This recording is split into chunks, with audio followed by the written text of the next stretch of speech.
whatever your day holds. You need a breakfast that helps you get up and go. Up. And go, go, go. Up. And go. A delicious breakfast shake made with oats and milk. High in fibre, high in protein, high in calcium. Start right with Up and Go. The official breakfast partner of British Swimming. Find us in the cereal aisle. Sim-only plans? There are always so many tempting options. So you jump headfirst into a long contract, which keeps you locked in for 12 months. Somebody let me out! At Lebara, we offer great value plans and total flexibility.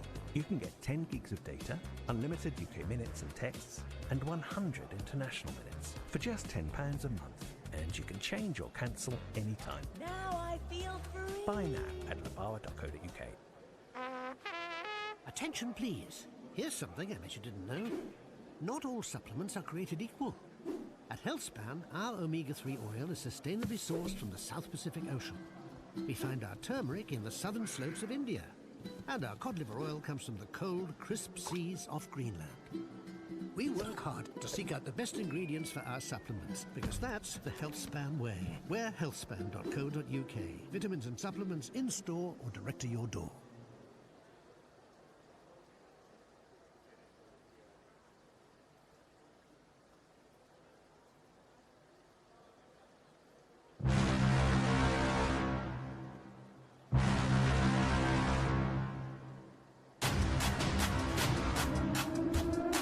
The latest in tech suit innovation.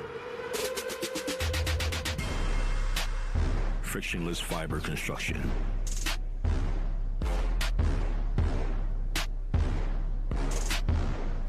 Surface lift technology.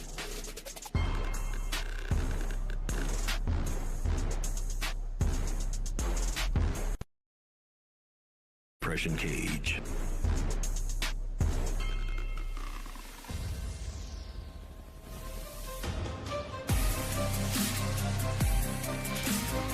Seamless exo shell.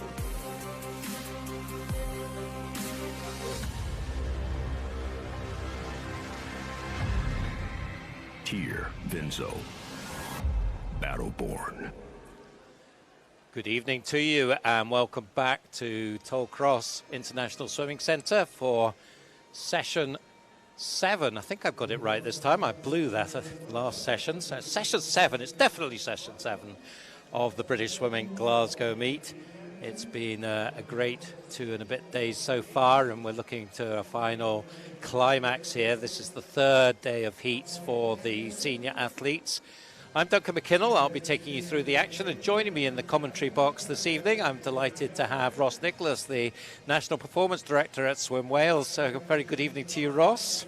Evening, Duncan. Good to be here in the booth, and looking forward to some good racing this afternoon. Yeah, it should be very good indeed.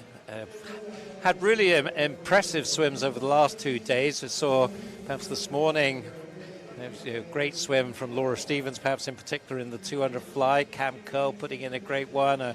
Another win for Duncan Scott in a storming 200 freestyle against the highest quality competition. So more of the same, hopefully, with heats tonight and finals tomorrow morning. This is what we've got coming up for you. So the women and the men swim the same program: 50 fly, 400 freestyle, 100 backstroke, 200 breaststroke, and we finish off with 100 freestyle. So Ross, what takes your fancy out of that group of events? Well, I think it'd be interesting. I mean, we're looking at a few events here where there's still slots open for the Olympic Games. So Holly Hibbard going in the 400 freestyle, I'm sure she'll be out to post a good performance after just missing out in London. And then also looking forward to that women's 100 backstroke, clearly one of the strongest events for Britain this year, with Cassie Wilde and Kathleen Dawson swimming so fast in London. I'm sure Georgia Davis with her track record over the past years, and of course Commonwealth champion here in 2014 in Glasgow. I'm sure she'll be out to try and put in a good performance to challenge those two athletes. And then looking forward later in the programme, I think we're onto the women's 200 breaststroke. We've got Abby Wood, Molly Renshaw going in that, which really exciting to see those. They've been two of the standout swimmers, I think, this season for Great Britain, and great European Championships coming off the back of that. And I think both of them are ranked top 5 in the world in that event. So it'll be exciting to see them two swim tonight. And I think finishing up on the 100 freestyles, that we always look forward to the bit of a splash and dash from the big guys, don't we? That'll be good. And the women's 100 freestyle, I think, will be quite interesting, because you wonder whether they'll be trying to just improve on the times that they did in London, just to make absolutely sure that there is a women's 4x1 relay. Surely there will be after their performances in Budapest, but if they can make a real mark here, just to remind the selection panel just how good they are. Well, I think so. I think the relay in Budapest was Lucy Hope, Anna Hopkin, Abby Wood, and Freya Anderson. Swam fantastically well at their championships, and it'll be interesting to see if any other swimmers step up to stake their claim for Olympic selection. Because clearly, that's a strong relay starting to develop, and it'll be good to see if some of those girls can move their performance on tonight and then into finals tomorrow morning. It still feels pretty strange saying that, morning finals, but I think we've seen some good swims actually, and the way it's worked out over the last few days. Been really impressed with the way people have handled that evening heats into morning finals. Yeah, we'll get used to it, Ross, because of course that's what we'll all be watching in under 7 weeks' time now in Tokyo. Evening heats and morning finals. And as far as Tokyo is concerned, of course it won't feel like that for us in the UK. So yes, it's going to be very interesting. Of course, we start off with an event that is not an Olympic event, the women's 50 butterfly. And you can see the athletes out there on the starting position up at the, what I call the turn end, of course, the 50-meter start end. Just looking down there, looks like we've got 6 athletes, so I'm just trying to figure out if somebody's missing. I can see that in lane 1 we've got Leah O'Connell, the para-swimmer, S7 from Camden, Swiss. Beside her, Sophie Freeman of Plymouth Leander. Kira Schlossen in 3 for Bath. 4 is Katie Robertson. 5, Katie Clifton. Kate Mills in 6, Sarah Kolawska in 7. I still haven't figured out who's not there. Oh, I think it's lane 3, is it? Kira Schlossen. So off we go. 26.9 up to 28.5, apart from, of course, the para-swimmer 38.2. She will be swimming her own race. And it's a good start in lane 2 from Sophie Freeman. She's right up there, but I think she's just going to be touched out by the Edinburgh swimmer Katie Robertson, who does take the touch, taking the win in 27.73. Katie entered 26.92, so within 8/10 of that. Sophie Freeman second, Kate Mills third. 39.76 for Leah O'Connell, so of course she will certainly be through. There's a couple of para swimmers to come in this next heat, 2 S6s, 2 very good S6s in fact. But well, 28.49 for 4th place there, so that's the marker, I suppose, for place in tomorrow's final. If you're faster than that and in the top 4 in the second heat, you're in. And here come the ladies for the second heat. And that's the lineup. Ellie Robinson goes for Northampton, S6 swimmer in 1. Leah Whitaker of Mount Kelly College in 2. Lucy Grieve of South Ayrshire in 3. Kiana McInnes from the University of Stirling in 4. Yasmin Perry of Aberdeen Performance in 5. Rebecca de Torres, City of Cardiff in 6. Maisie Elliott of Plymouth Leander in 7. And S6 swimmer Grace Harvey of Hoddesdon there in the wheelchair, getting ready in lane 8. So we've got an S6 battle either side of the pool. The advantage you would think would be firmly with Ellie Robinson on that one. Absolutely fine butterfly swimmer. And then in the centre lanes, it's mainly a Scottish affair, but we've got a Welsh swimmer in there, Rebecca de Torres. Can she just knock the Scots away? What do you think? Well, I think Rebecca's just coming back into training, so she hasn't been back in for too long. I think she's had a stint of about 7 weeks, so just finding her feet again, but hopefully a good swim now. Well, we'll see what she can do on not too much training. The whistle goes. I'm just looking to see whether Ellie Robinson is there. I don't see her. So it looks like we've just got the one para swimmer in lane 8, Grace Harvey.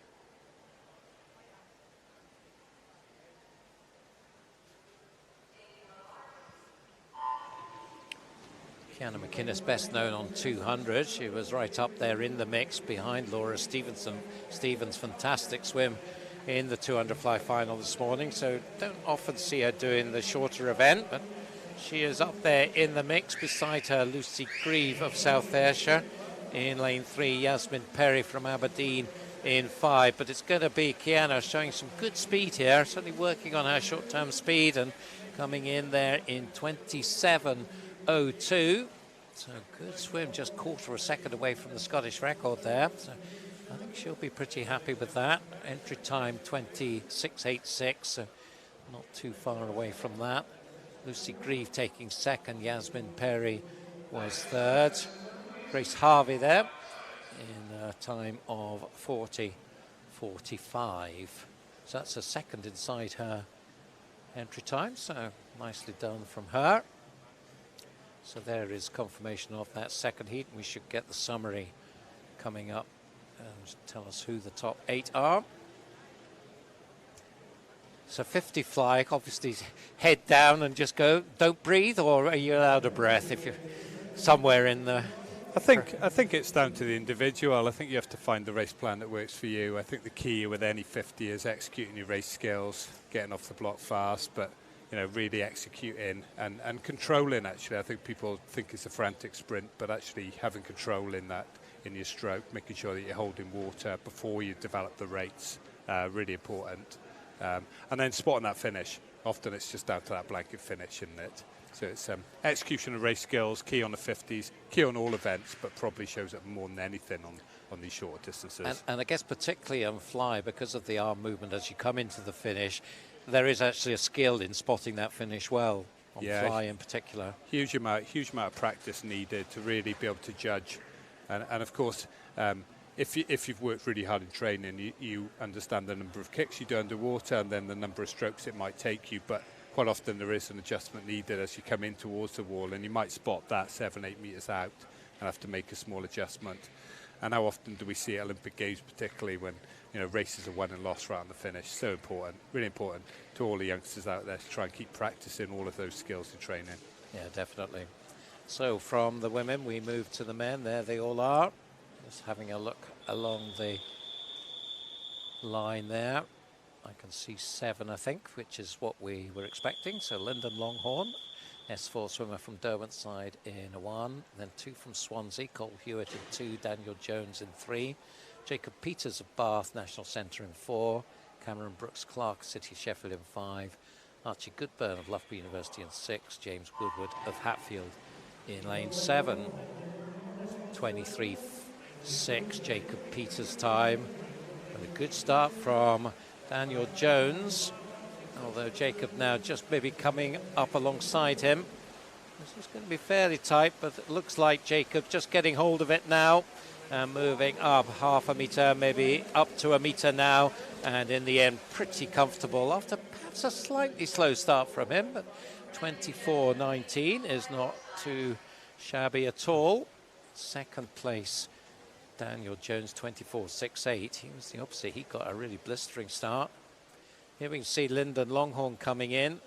So we'll see what time he can do. He's been rewriting the S4 British record at a fairly regular basis this year. 56.05 is his record at the moment.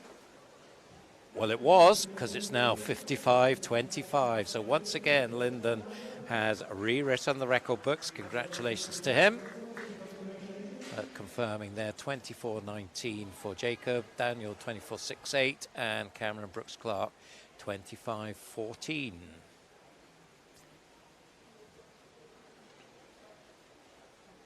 Thoughts on that one, Ross? Well, great to see Lyndon You know, breaking the British record again, as you say. I mean, every time he gets in the swims, he seems to be doing some better performances. And again, I think we saw the importance of the starts there.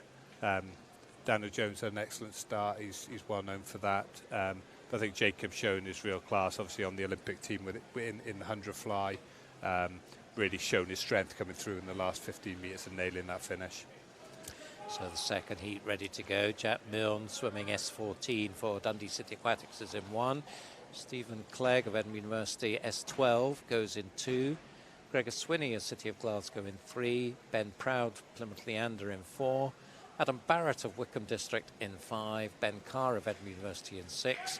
And Michael Gunning of Stockport Metro in 7. Slightly surprised Ben Proud didn't swim this in the Europeans. I thought he might have done. He swam, of course, the 50 freestyle with great distinction, and that's, of course, what he'll be swimming in Tokyo. But he's always been an absolutely superb 50 fly swimmer, hasn't he? Yeah, I mean, world champion in 2017, actually. But he seems to have taken a bit of a break and actually maybe a bit of a loss of form over the last year or so. He's really come back into form in the last few months, so it'll be interesting to see how he goes here. So he's in the white cap in the centre lanes, and alongside him we've got Adam Barrett, well, very experienced swimmer. He's come back to swimming at the highest level. The other side in the blue cap, Gregor Swinney from the home City of Glasgow club. It's going to be pretty tight, but Ben will get the job done. He comes in 23.84. Well, that looked easy, but, well, he was only 8/10 away from his entry time, so it was pretty fast. Real nice swim there by Ben. I think it's the first time I've seen him swim fly in a while, and also good to see Adam Barrett back at this level. I think he's been away for a few years. I haven't seen him around anyway, and certainly gave Ben a bit of a push there. Just looking at that, Stephen Clegg time 25.36. That was just 12 hundredths away from the S12 British record. So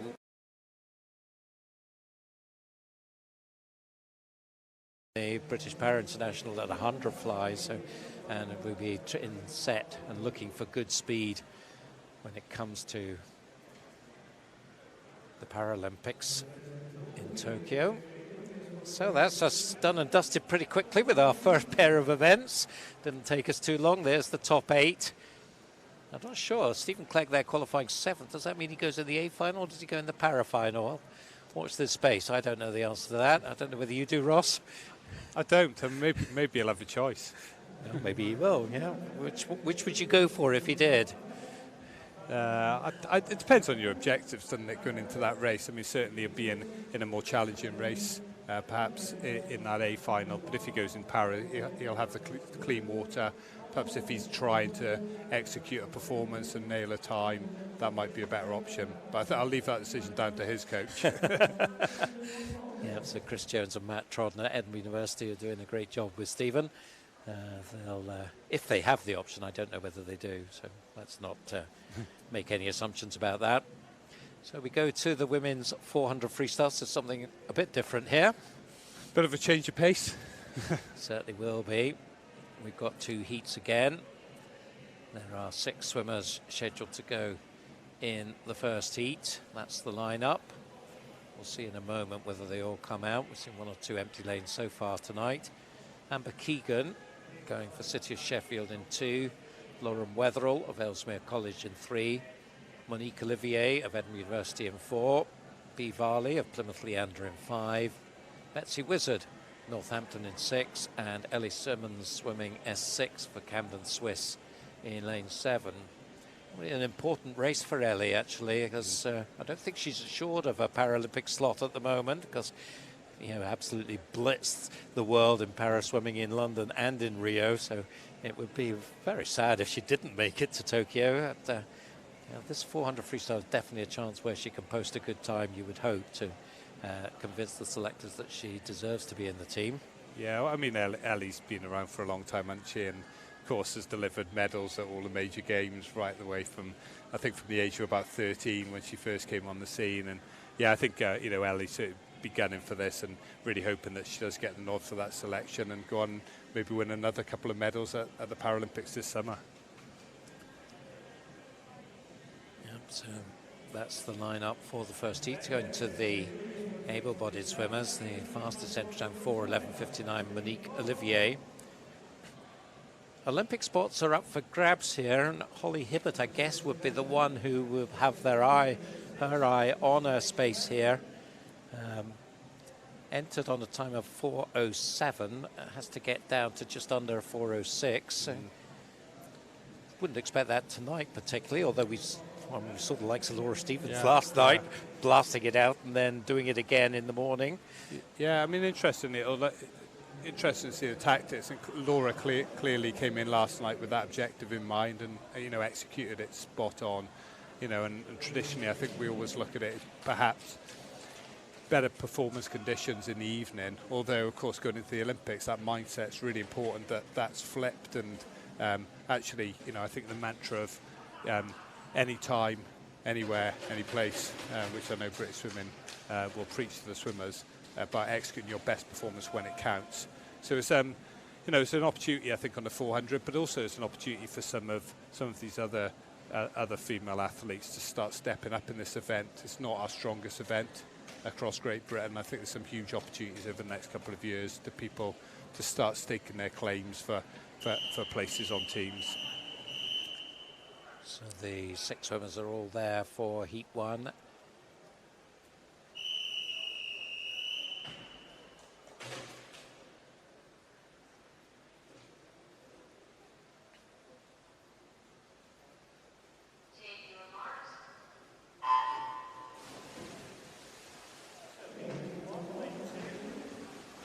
Fastest entry times, Monique Olivier of Edinburgh University, a Luxembourg swimmer. She represented Luxembourg at the Europeans in Budapest, and I would expect her to be in Tokyo as well. She's come into this on a 4:11.59, time she did in her home pool, the Commonwealth pool in Edinburgh, just before the lockdown. Set a new Luxembourg record then. That is the Luxembourg record as far as I'm aware still. I suppose they've had too much opportunity to beat it since then. Because they have had the Luxembourg Euro meet. But it is Monique who has a slight lead coming up to the 100 with Lauren Wetherill. We saw in the 800 this morning. And Amber Keegan just behind her, 1:01.87. So tactics in the 400, very tactical race, I guess. It is, yeah, and it's, again, I think about finding your best individual plan. I think different swimmers will swim it in different ways, and I think we see some swimmers really commit early to it and then try and hold on. We see other swimmers try and build through the hundreds and finish. I don't think there's a right or wrong way of swimming it. I think it's about finding the best plan for yourself, and that's what makes this sort of a distance event quite interesting, because you do see changes in the lead as we go through the race. I think again the key is really making sure that the race skills are good. We've got 7 turns here, and you can make up a lot of time on them, and you can importantly also maintain momentum through having good skills through the race. It was just interesting here watching this. There's a bit of cat and mouse going on, people watching each other. It'll be interesting to see if someone starts to make a move now in this third 100. 2:07.33 at the halfway, so about a 65.5 split there for Monique. Not a huge lead, about half a second. So Lauren Wetherill is staying with her, part of the Scottish performance programme, was 4th here at the British Summer Championships. That seems an age ago now, in the summer of 2019. I guess the last major meet held in this pool.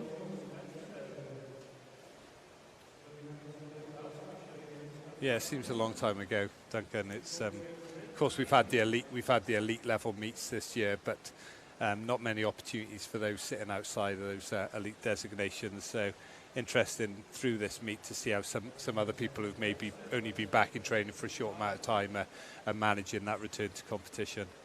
And would that be particularly hard in the longer events, you think, to get back to where you were? It's quicker maybe for the sprinters, particularly if they've been gym bunnies in the meantime, or in home gyms probably. I think so. I think particularly, trend we're seeing is, the sprint events clearly some people have actually moved their performance on throughout that time out of the water by improving their land training and really concentrating on their strength and power development.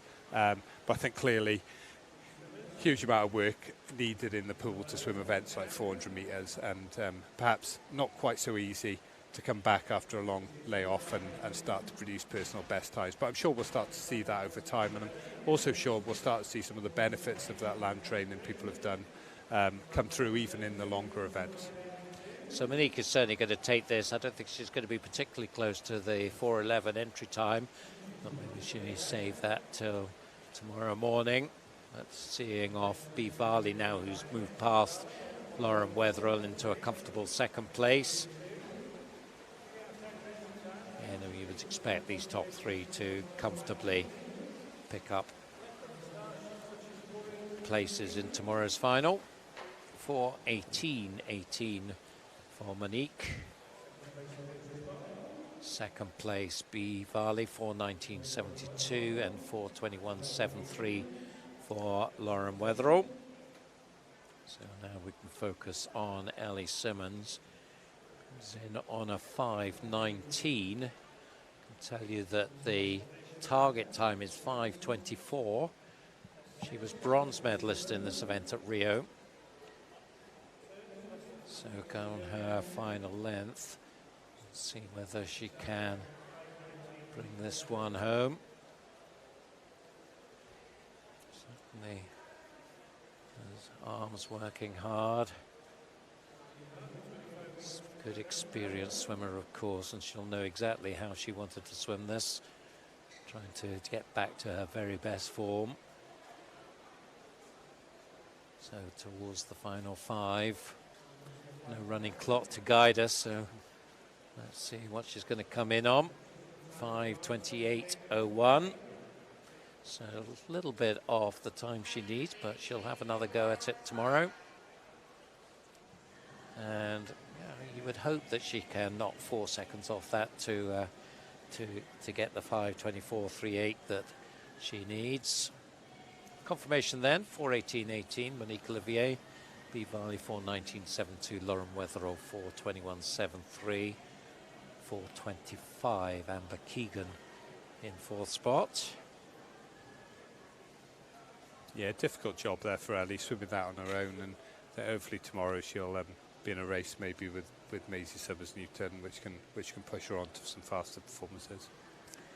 Yes, so Maisie and Ellie with very similar entry times, 5:19 and 5:20. So that could be a good contest, actually. There's going to be the S9 swimmer, Tony Shaw, going with them, assuming that she's here.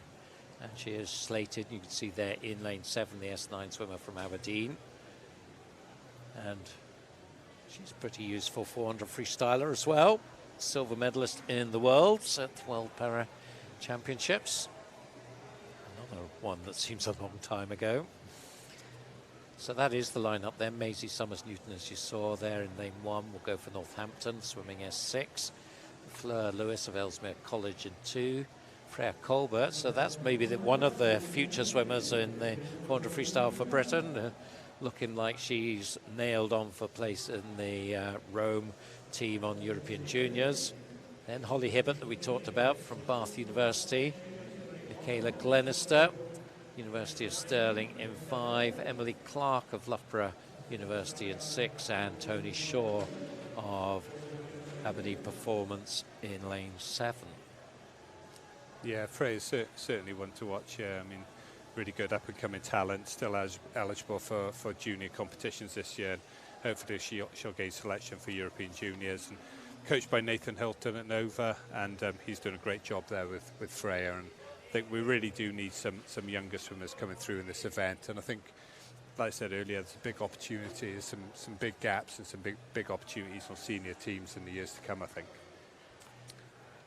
And it'll be interesting to see what we can get from Michaela Glenister, who's excelled well in the junior ranks, and it's just struggling slightly in the transition into the seniors, but she clearly is in a very strong program at Stirling, so we'd love to see her progress through as well and maybe challenge the top. But Well, I think probably we will have the main eyes here on Holly Hibbert and see what she can do. The consideration time 4:05.96. The places are up for grabs. She comes in a 4:07.02. Did win the British trials, but not quite fast enough to get into that first announcement.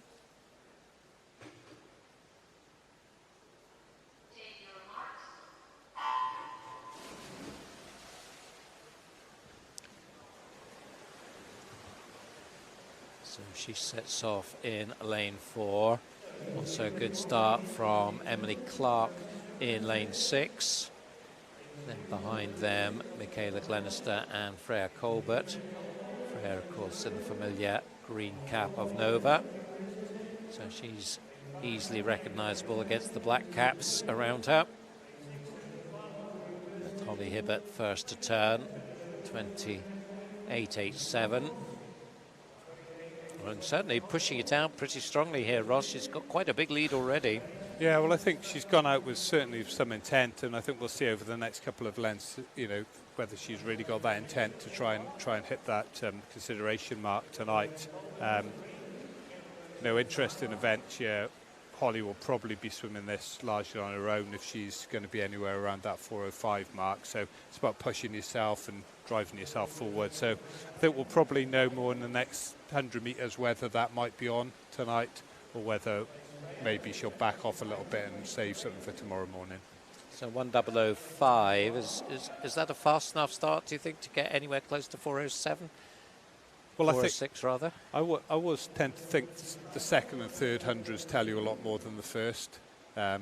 It really depends how much drop off we have. So she was 28 and then 32 down the second. She's going to need to hold significantly faster than 32s through the rest of the race to get close to that time. Yeah, so that was a 32, 1:32.77 for her third 50. And I guess this is about just getting herself in the mood maybe for tomorrow morning, and that's the big effort will come in. Freya Colbert and Emily Clark, not much to choose between them, coming down to halfway. Freya possibly just now holding second as Holly goes through in 2:05.34. So just under 65 for her second 100.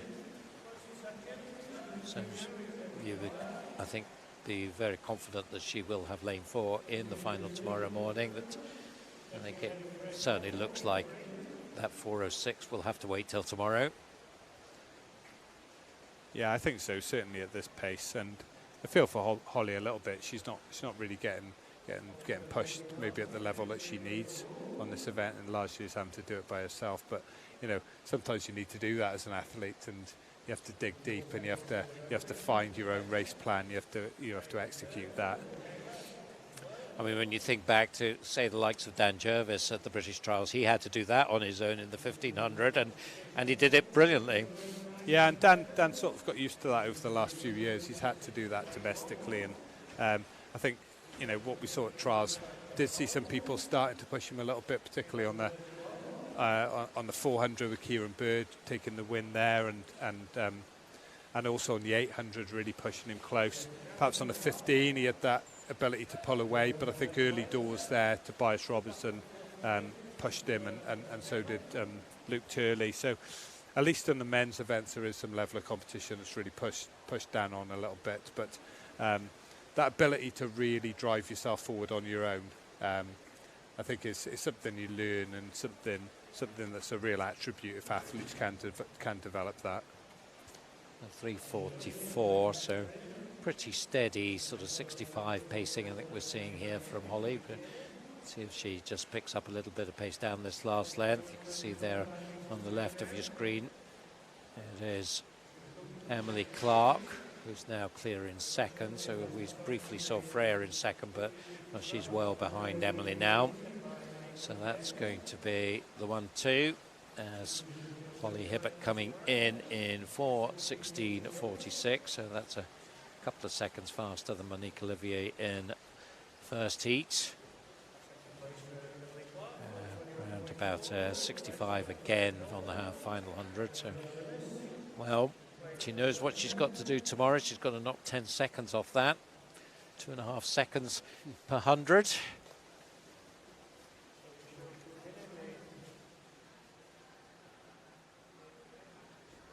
It looks like, just seeing a piece of paper that suggests that Stephen Clegg will be going into the para-final, not the A-final. So we were wondering about that, and that seems to be the answer. Now, here comes Maisie.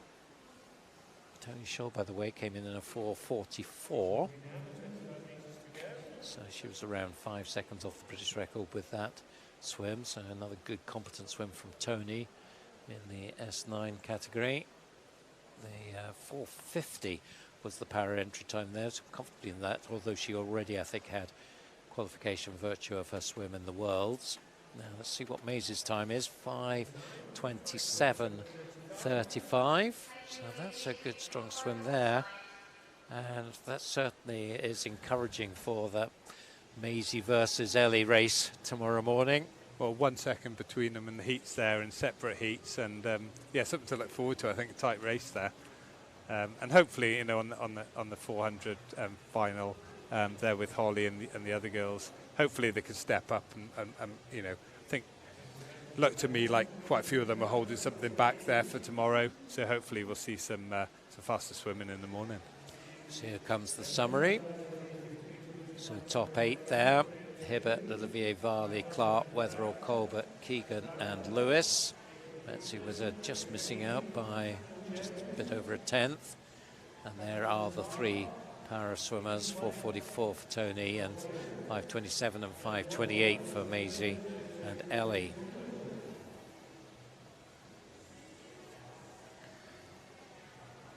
So from the women, we move to the men. We've got 3 heats in this one. Just the one para swimmer, Ollie Carter from the University of Stirling. He's swimming S10. He'll be up against 2 City of Sheffield swimmers, Ruben Visder and Adam Wilson. Was very impressed with the City of Sheffield juniors this afternoon. Thought we had a string of very strong swims out of Sheffield this afternoon. Here come the 3. Just off your shot, but you just see Ollie there come on to check the blocks.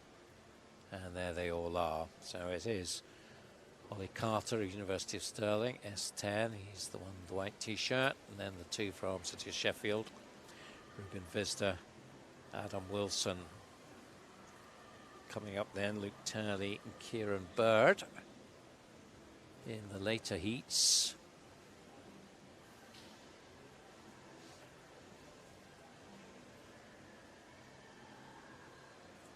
See no Tom Dean. He was slated to swim this, but it looks like he's decided that 400 freestyle is not for him today.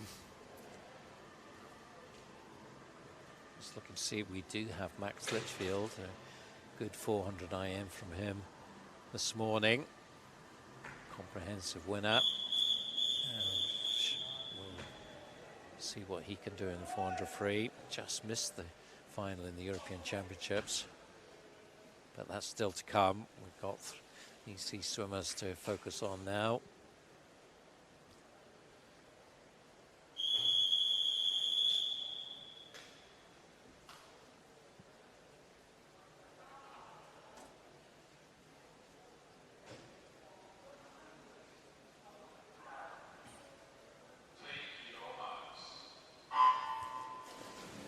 So the S10 swimmer, Ollie Carter, you would think is going to be a fair bit slower than the 2 Sheffield boys. So they've come north 200 miles just to swim against each other. I'm not sure whether that's what they had in mind at the beginning of the week. Duncan, it's amazing how often that happens. Certainly from a Welsh perspective, but, you know, relatively small nation, but we was arrive at these meets, and it's amazing how often we find 2 or even 3 Welsh swimmers next to each other in heats. So Ruben and Adam will have a little bit of personal business going. It would be interesting to see whether Ollie Carter can stay anywhere close to them. On paper, he's some 16 seconds back on Ruben's time, and 13 seconds back on Adams. And certainly at the moment it's going with the form book down to the 100. I'm sure these boys train together on a daily basis, and you never want to lose to your training partners. No, absolutely not. Just adds that little bit of spice.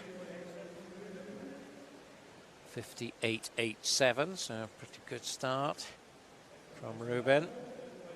Tied for third at the British Summer Championships here. Tied with Angus Allison, who goes in the third heat, the Warrender swimmer from Edinburgh. So we'll watch out for that as well. I'd be surprised. Just having a look at the numbers, we should get a B final here, so that I would guess will be Ruben's target here to get a second swim tomorrow. The rule is you've got to have 17 or more swimmers for a B final, and counting up, well, let's have a look, 7, 8, 15, 17, yes, so. Be interesting if a couple of these guys don't turn up, whether they still swim a B final. I think they'll have some coaches who will say, well, it wasn't our fault that the other swimmer didn't turn up, Yeah. so give us the swim. I think they probably would do that, wouldn't they? I think you'd have to check with the referee. Certainly Ruben's really going for this, and actually looking at his age, he's European Junior eligible. Not quite sure off the top of my head what the time is to be considered for that team, but he certainly seems to be having a good go at this. Well, I think I can give you the answer to that one. And the answer is 3:56.95. So that Maybe probably is out of his reach. Maybe a little bit out of his reach. But he's certainly going very well. Yeah, that's a tough swim for a junior. So go comfortably under the 4 minutes. But here he goes. So another one where he's basically got to do it all on his own. About, what, 12, 13 meters clear through 300, 3:04.98, so just over a 63. Entered 4:03, so he's actually not going to make his time, it doesn't look like. But, well, the objective will be to be fast enough to get into the top 16. And yeah, I think it's very difficult for some of these younger swimmers in particular who've been out of training for so long, trying to swim this type of event, and I think probably looking to just maybe get close to his best time is going to be the objective, and then obviously the longer he spends back in training over the coming weeks, hopefully looking at best times come the summer. Yeah, target will be on the Festival of Swimming, because the Northeast will be swimming, I think, in Sunderland. Very nice 10-lane 50-meter pool. So Ruben coming in 4:08.44. So that's not too far away, 5 seconds away from his entry time. As you say, if he's had not too much training, you'd probably be happy with that. Adam 4:21. And Ollie, it was pretty close to him in the end, 4:25, 6 seconds away from his time.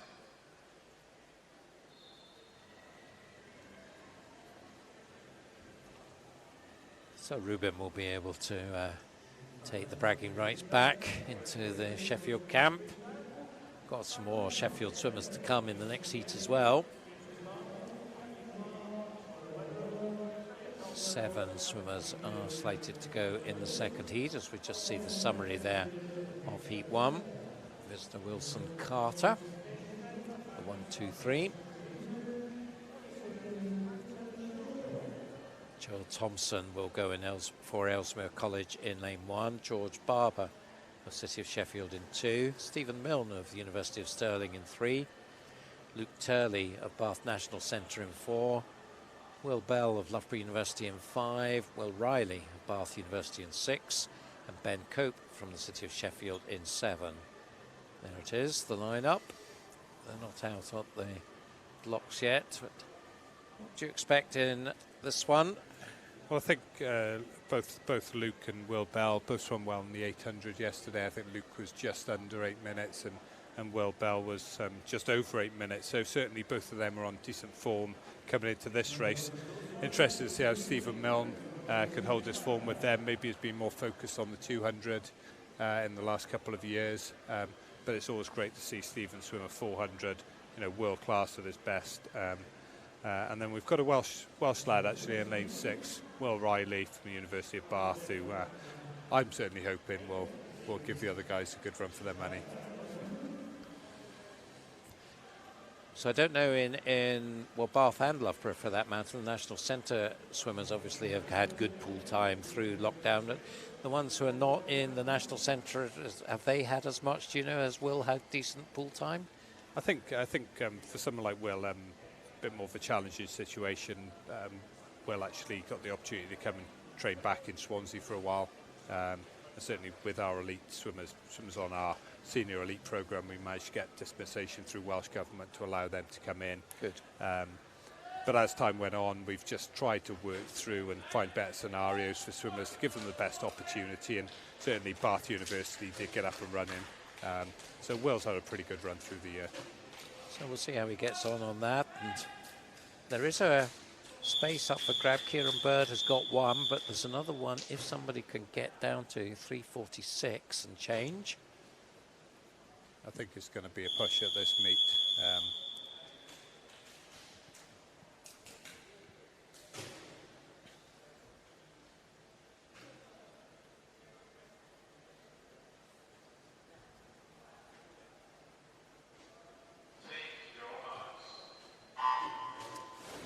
So the line-up: Joel Thompson, Ellesmere College; George Barber of City of Sheffield; Stephen Milne, University of Stirling; Luke Turley, Bath National Centre; Will Bell of Loughborough University; Will Riley of Bath University; and Ben Cope, City of Sheffield. Well, certainly at his best, Stephen Milne would be able to make that time, but he certainly has had a drop-off in form in the last year or so. So probably you would think Luke Turley would be the fancied one here. Fourth in the British trials, 3:49. So you need to find 3 seconds off his London time if he was to get there. Yeah, I think certainly Luke's been on good form all year, maybe just falling a little bit short and up against some really good competition, of course, in London. Kieran Bird doing that standout swim, dropping nearly 5 seconds in that finals to win it ahead of Tom Dean and Jervis. And Luke's doing well to hang on to those guys, and I think over the next couple of years he'll certainly be hoping to push on through and really start to challenge them for places on teams, I'm sure. Stephen Milne's certainly up there, and also in lane 5, Will Bell. Relatively youngster, as 19-year-old. 5th in the British trials, just behind Luke Turley. And then in the blue cap, Will Riley, that we were talking about earlier. So these 4 clear of the rest. Milne and Turley, pretty much stroke for stroke. Yeah, it's looking like being quite a tight race. Yeah, I think they're all looking at each other, and I think someone's probably going to try and make a move on this 100.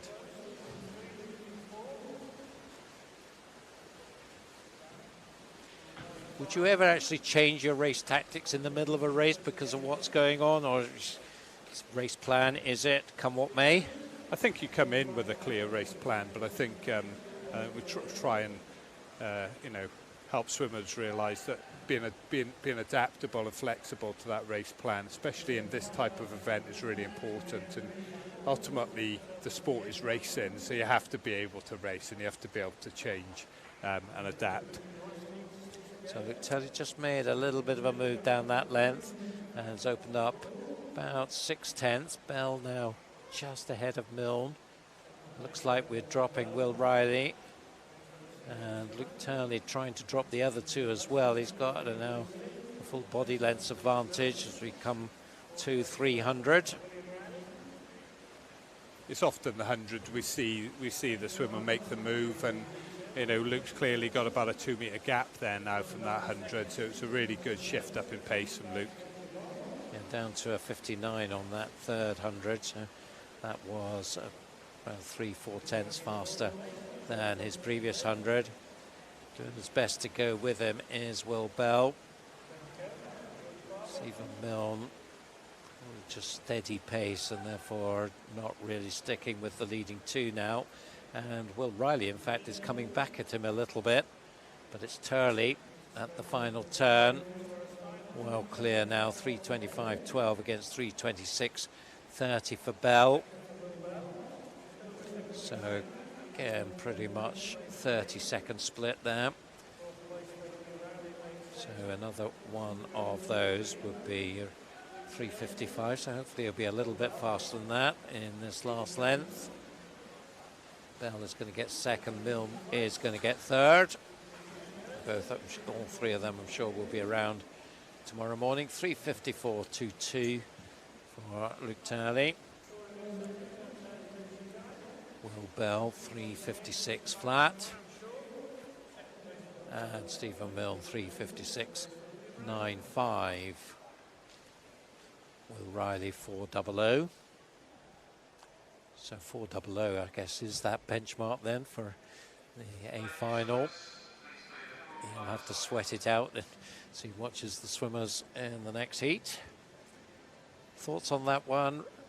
Well, I thought pretty good performance there. Swimming heats in the 400s, 3:54 from Luke, and the other two following 3:56. It's not bad heat swimming. I think tend to see in 400s people really step up in that race in the final. So hopefully we'll see those guys push on close to maybe 3:50 tomorrow.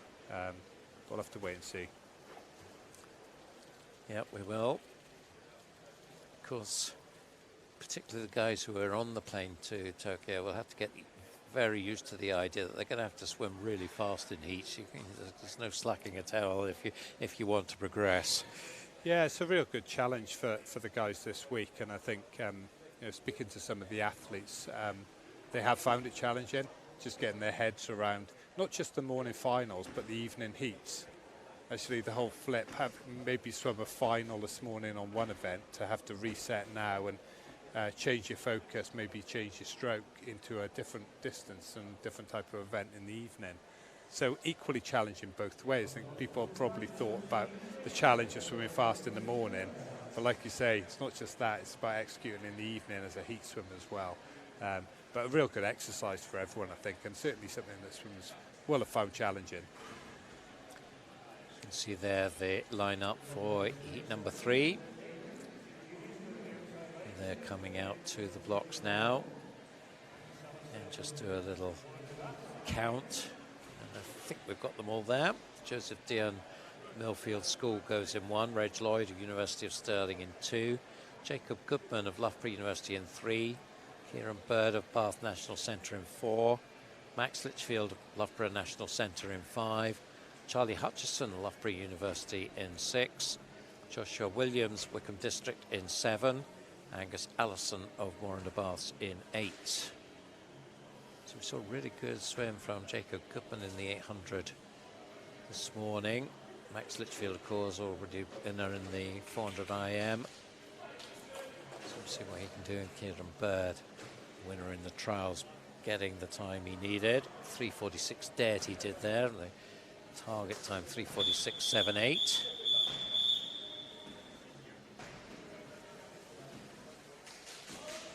Max, you would think, will push him pretty hard in this, as Max has shown some good form this week. Max always shows good form. He's very consistent, world-class swimmer. Kieran perhaps has a slightly different approach, where Kieran tends to swim a lot faster when he's rested. Clear's in some heavy training at the moment. Maybe he'll be a little way off that 3:46 he did at trials in London.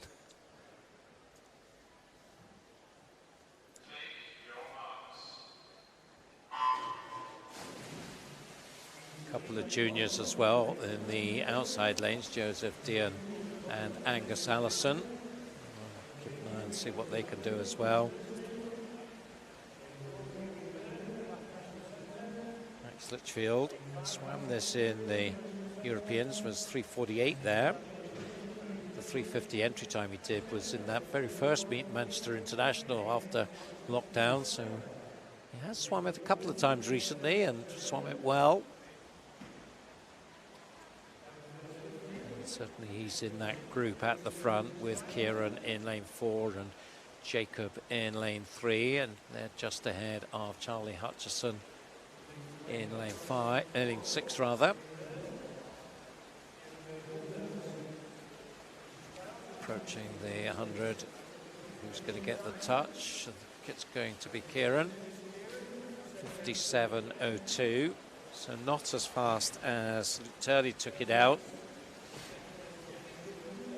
Is that a sign it's going to be a slower race, or just a sign of different tactics? Well, perhaps different tactics. I think the guys will try and build you, and you know, like I said, Kieran traditionally doesn't swim particularly fast in season and when he's in heavy training. So it'll be interesting to see if he can pull something out here. But certainly expect Max to come through. I think. Do think they'll probably be looking at each other a little bit tonight. Maybe just do enough to get through to tomorrow morning, where perhaps we'll see a few more fireworks.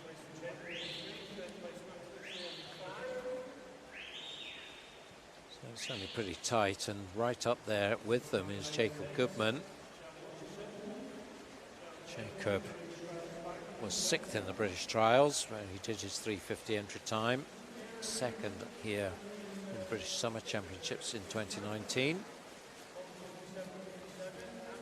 It's good to see the junior up in lane 1, Joseph. Really trying to stick with these older guys, and he's certainly having a good go at it from lane 1. I think he's European Junior eligible as well. Yeah, he is.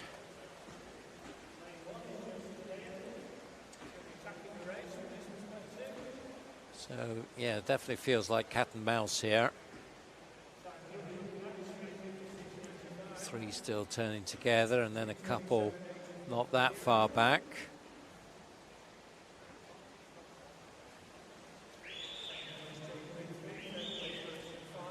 Litchfield just edging into the lead now. Half a metre or so. And then responding, Kieran Bird. So Jacob is still very much there, and as you said, Joseph Dean.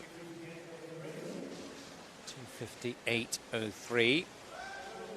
So just over the minute split, and we're around about 2.5 seconds slower at this stage than Luke Turley was.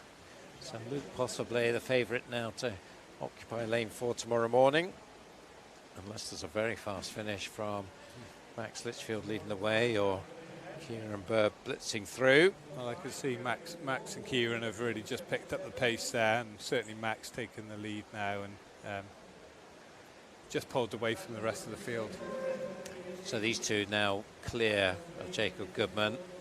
Just that suddenly that gap grew, as you said, Ross, in the last 100. And there's a bit of a race going on in the closing stages, because, well, look at this. They are side by side now coming in, and woohoo, the touch just going to Max. 300s in it. 3:54.50 and 3:54.53. They did end up slightly slower than Luke Turley, but when they were, what did I say, 2.7 back, and in the end just 0.2 of a second back. So in that final 100, they were 2.5 seconds faster. Real nice to see that little bit of a race down that last 50, wasn't it? Neither way to lose that.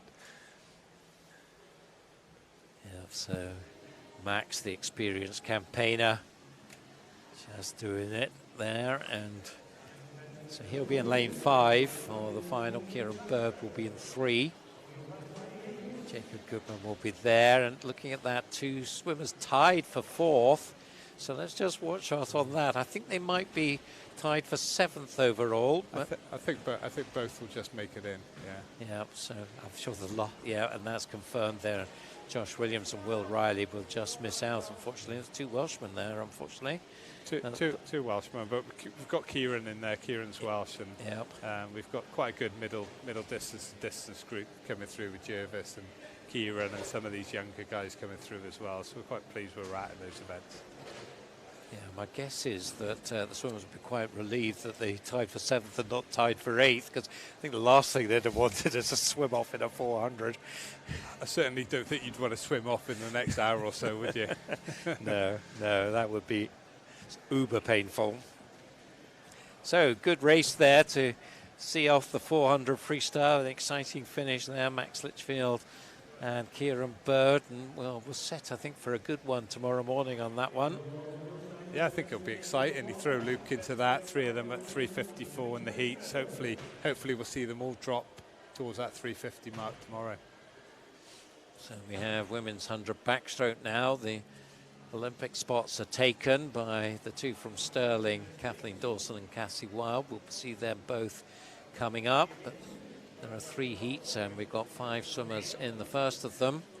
Lauren Bradley Holt of City of Salford goes in lane 2. Rachel Saunders for Warren de Bass in 3. Georgia Davis of Swansea University in 4.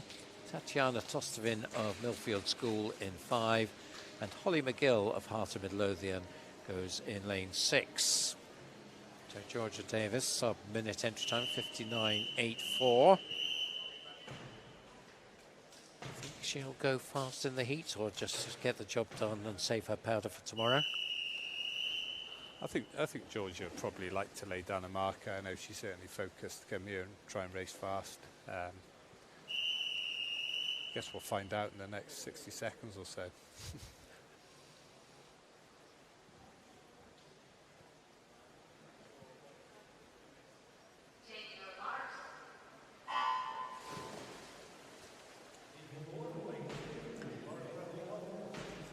So using pretty much the full 15 meters available to her at the start, and look at this, she's still already more than a body length clear of the swimmers either side of her. Tatiana Tostevin and Rachel Saunders, Holly McGill in that group of 3, but this is all about Georgia Davis. Let's see what the split is at halfway, 28.74, so she's taken it out very strongly here. Yeah, real good first 50 there, and she looks strong. It's just whether she can hold it now in this last 25. She, of course, is the Welsh record holder, 59.34. She's not going to be too far away from that, I don't think. This is really good. Maybe just edging back a little bit. Is she under the minute? Not quite, but really good heat swim there. 1:00:55. I think very, very good swim there to 75, just tied up inside the last 15. So second place, Rachel Saunders at 1:04.41. The youngster just 16 years old from Edinburgh, and Edinburgh rival Holly McGill from the neighbouring club of Heart of Midlothian, 1:04.62. So a little local derby going on there. So again, we'll need to see what the time required to make the final will be, but certainly you can bet your boots that Georgia will be there with that 1:00. 2 more heats. So yes, she certainly took that out very hard, didn't she? And 28.7 at the halfway mark was... I think she would have certainly been aiming to, I know, tactics, and her aim was to be out 28 mid, which she just about achieved. I think she might just be disappointed with how she held her form down the last 25. Certainly something that she'll go back and speak to the coaches about, and hopefully come and correct and get right in the morning. We see her dipping under that minute mark. Yeah, let's hope so. We need an informed Georgia Davis. And of course, with Commonwealth Games, will be one of your big hopes, I would guess, in Birmingham. Yeah, I mean, Commonwealth Games next year, big year. So, interesting with the delayed Olympics. The preparation time gets reduced into Commonwealth Games, and everyone's clearly focused on Olympics, at the moment. But I guess for those who aren't going to the Olympic Games, then their focus will soon shift towards next year, and World Championships next year and the Commonwealth Games. Quite an exciting year of swimming ahead. Yes, it certainly will be. So they're out now for Heat 2. We have Ella Shields slated to go in 2. I'm just wondering if she's there. I think she is. Mid-Sussex swimmer Sophie Shaw in 3. I think the one who is missing actually is Cassie Wilde in 4. That looks to be empty. 5 is Katie Shanahan of the City of Glasgow. Sophie Freeman of Plymouth Leander in 6.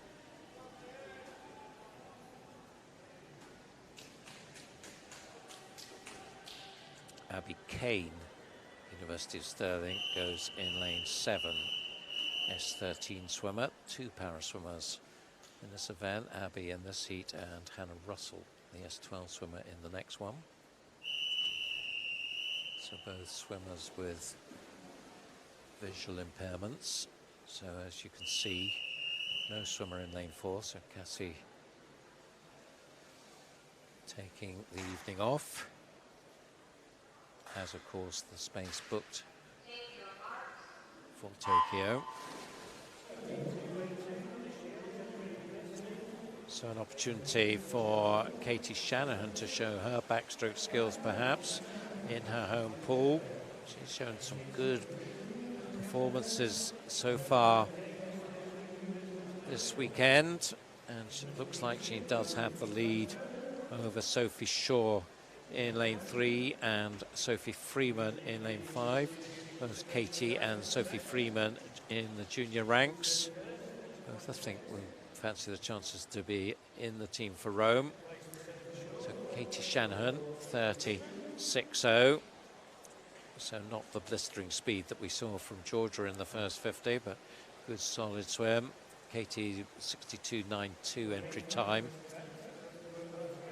Very different, contrasting style from what we saw from Georgia, isn't it? Much more a distance backstroker look about her. Yeah, I mean, Katie certainly, her strength is perhaps in the 200 backstroke,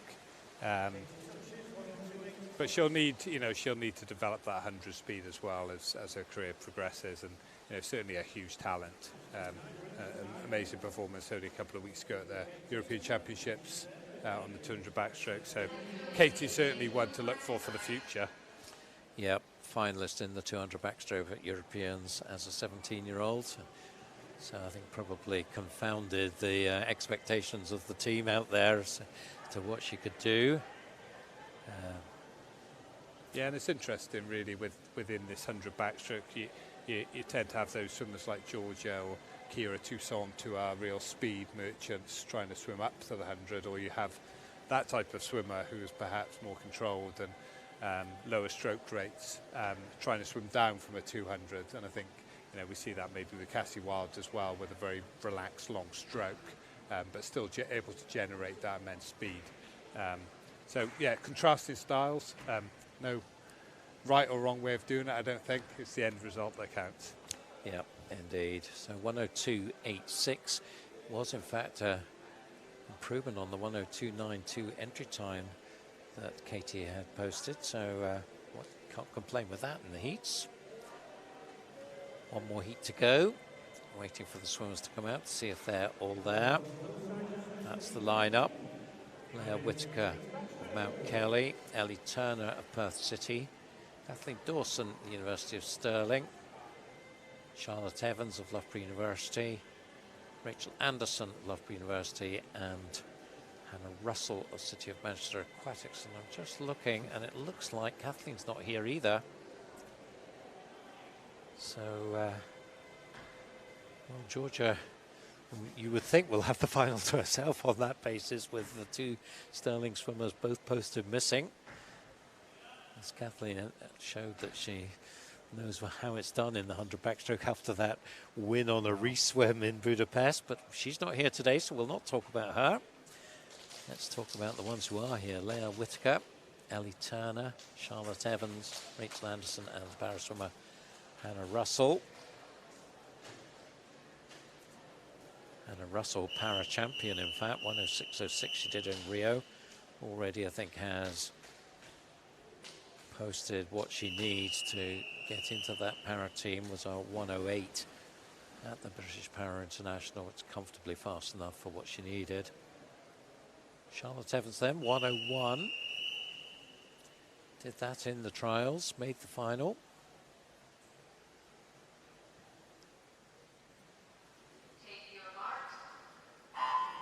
So opportunity knocks here, perhaps, for somebody to do something out of the ordinary. Yeah, clearly disappointing not to see Cassie and Kathleen racing, but I'm sure they've got their reasons. Perhaps they've made an early exit to go back and get back into training and start their preparations for the Olympics. And, certainly an opportunity for some other backstrokers to step up. And Charlotte Evans has the clear lead at halfway.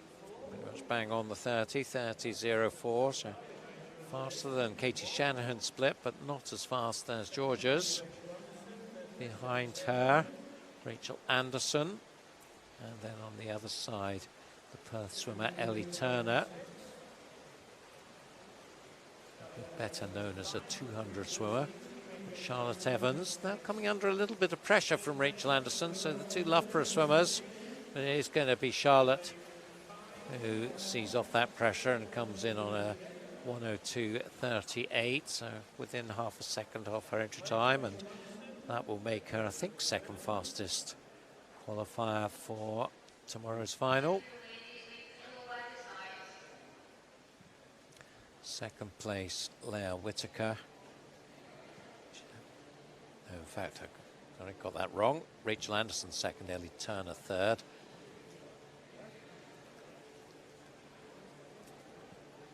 So yes, that surely makes Georgia Davis hot favourite tomorrow morning at a time of 1:00.55. And as you said, I'm sure we'll be wanting to go under the minute tomorrow. And likelihood is that she'll have to do it, well, not quite on her own, because they're not going to be that far away from her, but it would be a surprise if anybody is really pushing her hard.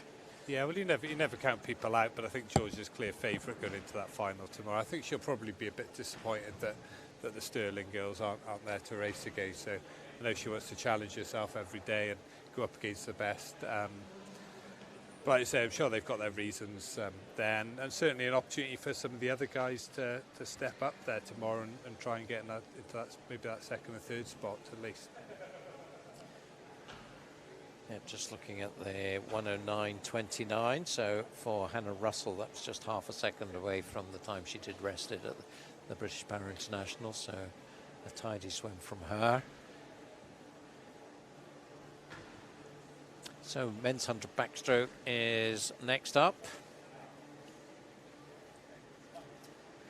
So in this one, nobody made the time in the British trials. Of course, we've got Luke Greenbank was pre-selected, and he swam a very tidy swim in the Euros 53.34, which was inside the consideration time. So you think he will have one of the slots, and maybe there's one more to be got? Well, there's a slot open. I think the qualified time's 53.85. Certainly, Joe Litchfield's probably already on that team anyway. Maybe he'll be looking to add the 100 backstroke into his Olympic program. And I'm sure there's a couple of others in there who might be thinking, I've got an outsized chance here from pulling off something special. I think tonight will probably tell us quite a lot about if anyone can get close to that. Quite a challenging time, and certainly people will have to drop some pretty big PBs to get close to that, but let's wait and see. So 7 swimmers going in this first heat. Nick Skelton of Abingdon Vale in 1. Zach Speakman of Royal Wolverhampton School in 2. And 2 swimmers from Bath National Centre. Jonathan Adam in 3. Brodie Williams in 4. Charlie Brown goes for Loughborough University in 5. Scott Gibson, who was good in the 50 back this morning, he goes in 6 for Edinburgh University. And Harry Turner of Swansea University in lane 7. So Brodie Williams might be one of those swimmers who thinks he's got a chance. Yeah, Brodie, great 400 medley in London to dip under that consideration time. Just whether he's gone back into that heavy training phase now, whether he's quite ready to peak and swim faster than 100 backstroke, we'll wait and see. Would you class that in the shock category, that 400 IM swim that he posted? I wouldn't have called it a shock. I think Brodie is a very talented athlete. I mean, I've seen him produce some pretty amazing 200 backstrokes. Perhaps I would have been expecting maybe his performance in 200 backstroke to go into that consideration time. Certainly, the way he swam that 400 medley was spot on, and so pleased for the guy to get into that consideration time. very tough event. And of course, you know, he pushed Max Litchfield right away to the wall, and good on him. Yep, and he's in second spot at the moment, just behind Jonathan Adam, his teammate in lane 3. So it looks like it's going to be a Bath National Centre 1-2 here with Charlie Brown maybe trying to get in about it in lane 5. Still Jonathan Adam, I think, just about holding off Brodie Williams. They will be 1 and 2, 55.50 and 55.67. Pretty respectable heat times there. Third place, Charlie Brown, 56.15. Scott Gibson, 56.55. So 55s looks like the time you're going to have to post for the A final. Again, there will be a B final in this one. Plenty of swimmers. So these guys on 56s, you would think, will get a second swim, but maybe not in the A final. Yeah, it certainly looks like a 55 high, 56 low will perhaps make the A, and then maybe just dip in anything under 57 high probably to make the B. So one heat down. Next heat will be coming out shortly. Swimmers taking their time to come and gather their bags and ease their way back to the training pool. Certainly a bit faster in the pool than they are out of it. As they go their merry way. Clear up all their stuff, make sure they tidy up behind them. And away they go. Taking a while here, Brodie, but finally he's got everything and he's off. So there's the lineup for Heat 2. Louis Lawler, the S14 para swimmer. He's the only para swimmer in this event. Goes for City of Glasgow in 1. Cameron Brooker of Wickham in 2. Liam White of Swansea University in 3. Joe Litchfield goes for Loughborough National Centre in 4. Craig McNally of the University of Stirling in 5. Daniel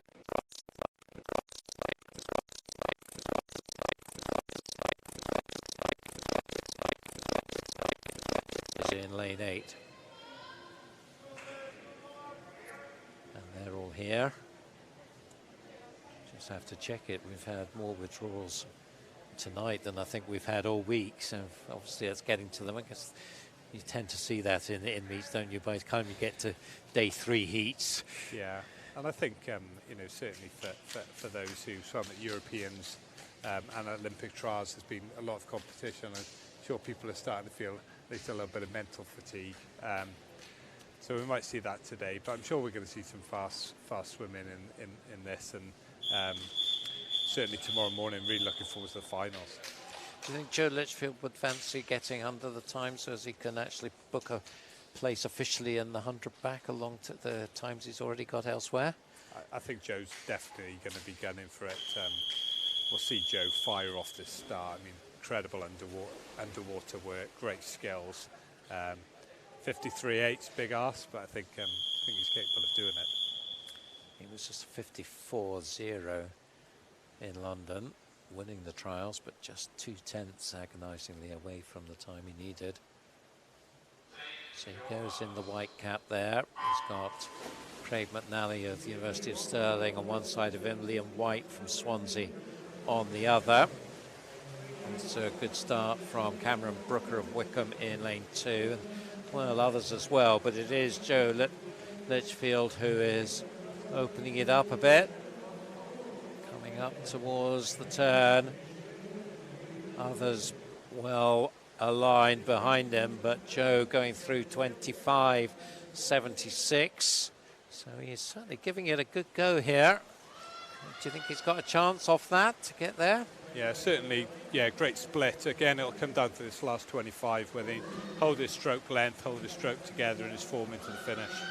Of course, in theory, they've got to do it in the final, but if they do it in the heats, it gives you great confidence that you can then replicate it. Let's see. What's he going to come in on? Oh, very close. 53.98. Just 13 hundredths away from it. Well, he has to feel, well, 53.9, that was faster than he did in London. Surely we can just do that a little bit more tomorrow morning. Yeah, great swim there by Joe. Again, just showing how important those race skills are.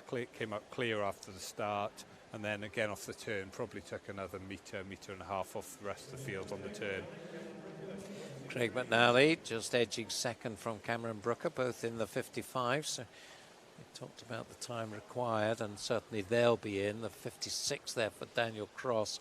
He's the one perhaps who's just going to have to wait and sweat it out and see what happens in this next heat. An excellent start, 53.98 from Joe. Of course, we've got Luke Greenbank now coming up in this next heat. Luke did a 53.3 in the Europeans. I can't remember what his lead-off swim was in the medley relay. Can you remember, Ross? Not off the top of my head. I think it was something pretty similar to that, though. So we'll see what he can do, how he responds to that 53.9 just posted by Joe. There is the lineup.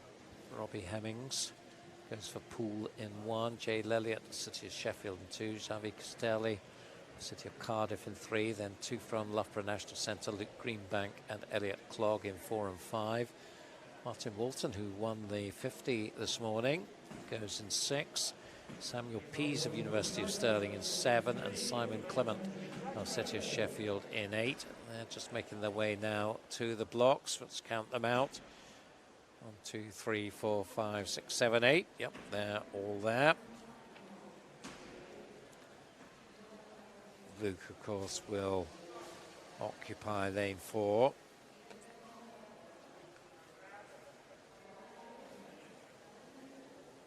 Because there's been lots of chat about Luke, 200 specialist, and what speed he can generate in the 100, and can he really just sharpen that up a little bit, just for, well, I suppose particularly with the medley relay in mind.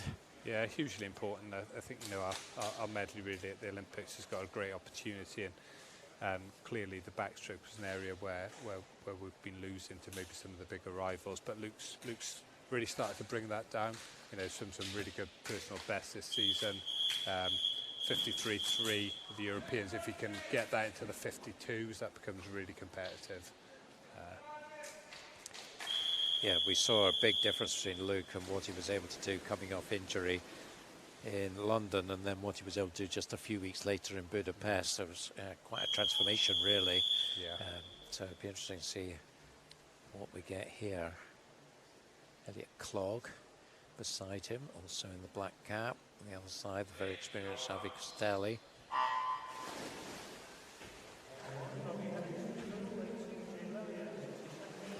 Out of the turn, all comfortably up before the 15, and, well, no clear leader pushing out. Martin Walton, of course, with that sprint speed that we saw this morning, is certainly giving it a good go early on here.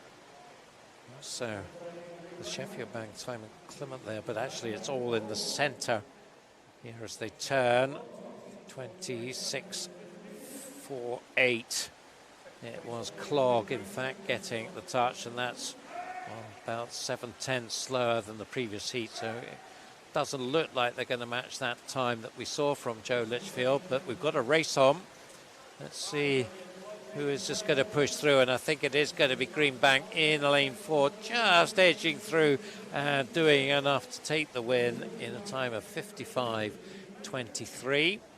Second, Castelli, 55.45, and third place, Walton, 55.56. So really, really tight there with the 4 swimmers in the 55s and Lurley at 56.01. So we'll keep an eye open for the top 8 here, because there's not going to be very much margin between 8th and into the next group. So that's confirmation of that final heat. Greenbank, Castelli and Walton, the top 3. Yeah, real tight finish there, and really tight, I think, to make that final. I think we're looking at 55 mid, maybe into that final. And we're about to find out. Here is the top 8: Litchfield, McNally, Brooker, Greenbank, Castelli, Adam, Walton, and Williams gets in 55.67, and well, it was close behind him. I think somebody missed it by a couple of hundredths there, it looked like. And you can see the 11 to 20. And just looking at Louis Lawler's time there, 1:01.69, so that was just 200ths away from the para time, 1:01.67. So he has obviously the option to swim it on his own tomorrow morning, I think. So I think he probably already has booked his place in the paras, but he would, I'm sure, like to.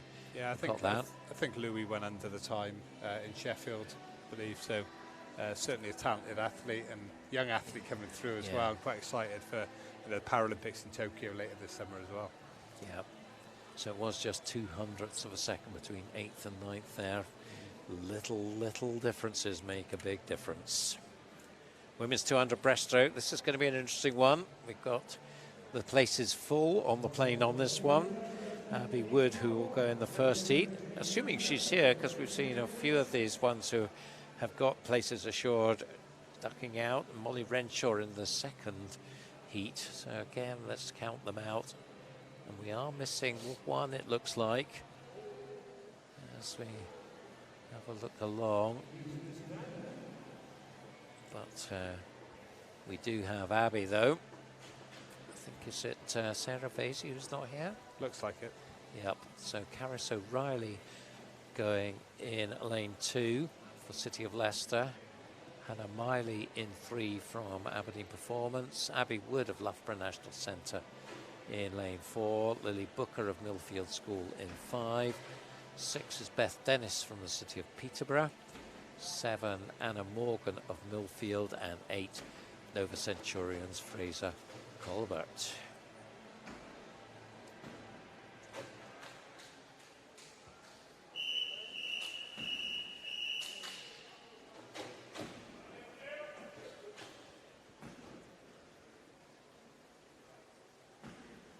Looking at the position on 200 breaststroke for the juniors, nobody has that time yet. 2:32.91 is the junior time, so Freya Colbert might be interested in that one. And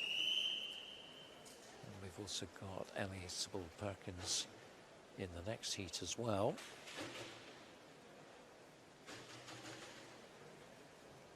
But Abby Wood will be the one to watch, you would think, here. 5th in the European Championships, 2nd getting that consideration time in the trials. Goes in the black cap in lane 4 and straight away into the lead, ahead of Hannah Miley in lane 3 and Lily Booker in lane 5.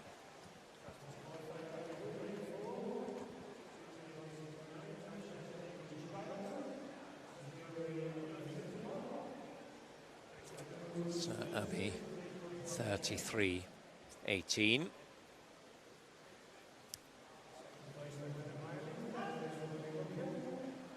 Where do you think Abby's going to settle in terms of her best event? Because it's hard to call what her best event is. She's such a good all-rounder. Well, I think coming into the season, certainly off the back of the ISL season out in Hungary, I think everyone would have called probably the 200 medley. And then just really surprised quite a lot of people, I think, in the first Manchester meet, where she dropped a big personal best on the 200 breaststroke. And I think she's just gone strength to strength. I think, you know, she's looking at 2 events now in the 200 medley and 200 breaststroke in particular, where she's really ranked highly in the world. And I think going into the Olympic Games will clearly have some, you know, great shot at trying to win a medal out there in either one of those. So sub 110 for the first 100 is pretty impressive here, and she's showing no sign of easing up in the third 50. Well clear of Hannah Miley and Lily Booker. I think what I like, what I've seen from Abby this year, she's taken every race on. You know, whether it's a heat or a final, she's really gone into the race to execute it and to learn something about herself and about the event. And certainly has produced performance after performance all the way through. And I think, you know, possibly been our most consistent swimmer this year.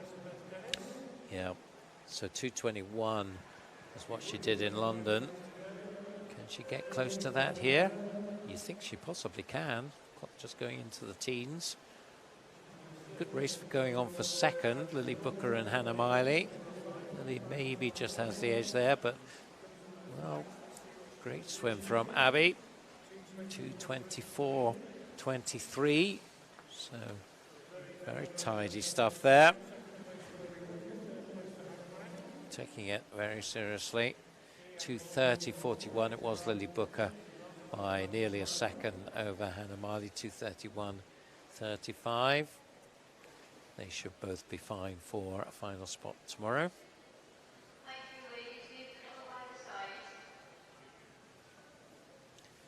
So again, another example of a swimmer having to do it all on their own with nobody around them, and executed very nicely.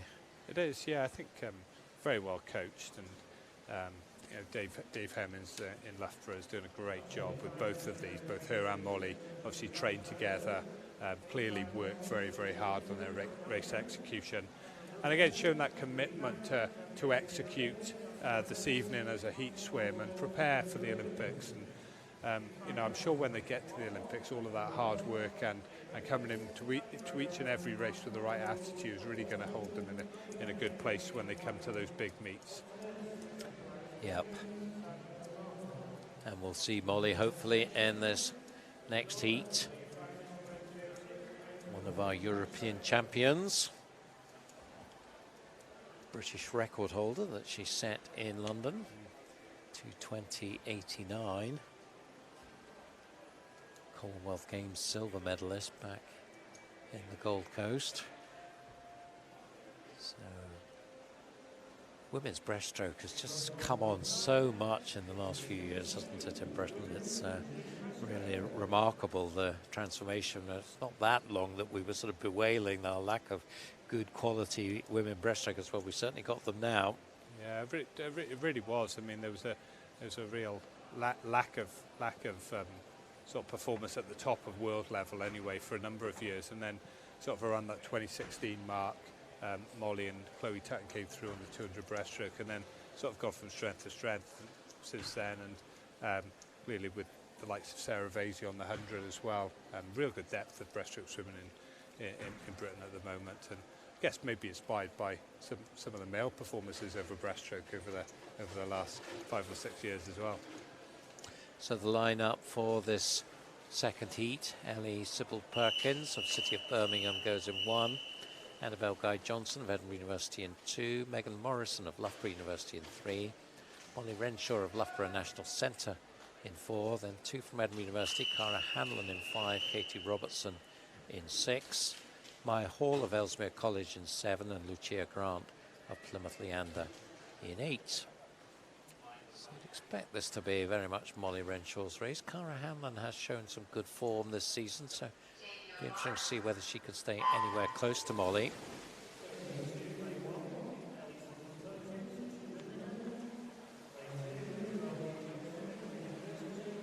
So coming out of the dive, and certainly no clear leader early on. Katie Robertson starting well, but you see now Molly Renshaw getting into her stride and just edging into the lead in lane 4, with Cara Hanlon going beside her. So it's going to be those two, but Molly, that long stroke that she's got, 33.21. Talk to me about that stroke, because it is a beauty to behold, isn't it? It really is, and you know, we when we watch some swimmers swim, they really stand out. Molly's one of those. She's got textbook 200 breaststroke. Incredible power from her kick generated through the hips as well. But she really hits a beautiful line at the front and maximises that propulsion from her kick through hitting a perfect streamline. Her ability to maintain that stroke and maintain her form through the race is what gets her the results. And we're watching truly one of the best 200 breaststroke swimmers in the world, and I've really got high hopes for Molly this summer. I think she can go to the Olympics and certainly challenge for medals, if not the gold medal. So 109.70, so within just 500ths faster than we saw from Abby in the first heat. So really whetting the appetite for what will come tomorrow morning. She is pulling away from Cara Hanlon. Quite contrasting styles, isn't it, between Molly and Cara? Of course, Cara is much more of a sprinter's stroke there, and 200 probably what she's least comfortable at on the breaststroke. That's certainly good enough for a strong second place here at the moment, but can't live with Molly Renshaw's pace here. I saw 140. I'm not sure, but I saw actually on the 150 split there. It was gone off the screen before I paid attention to it.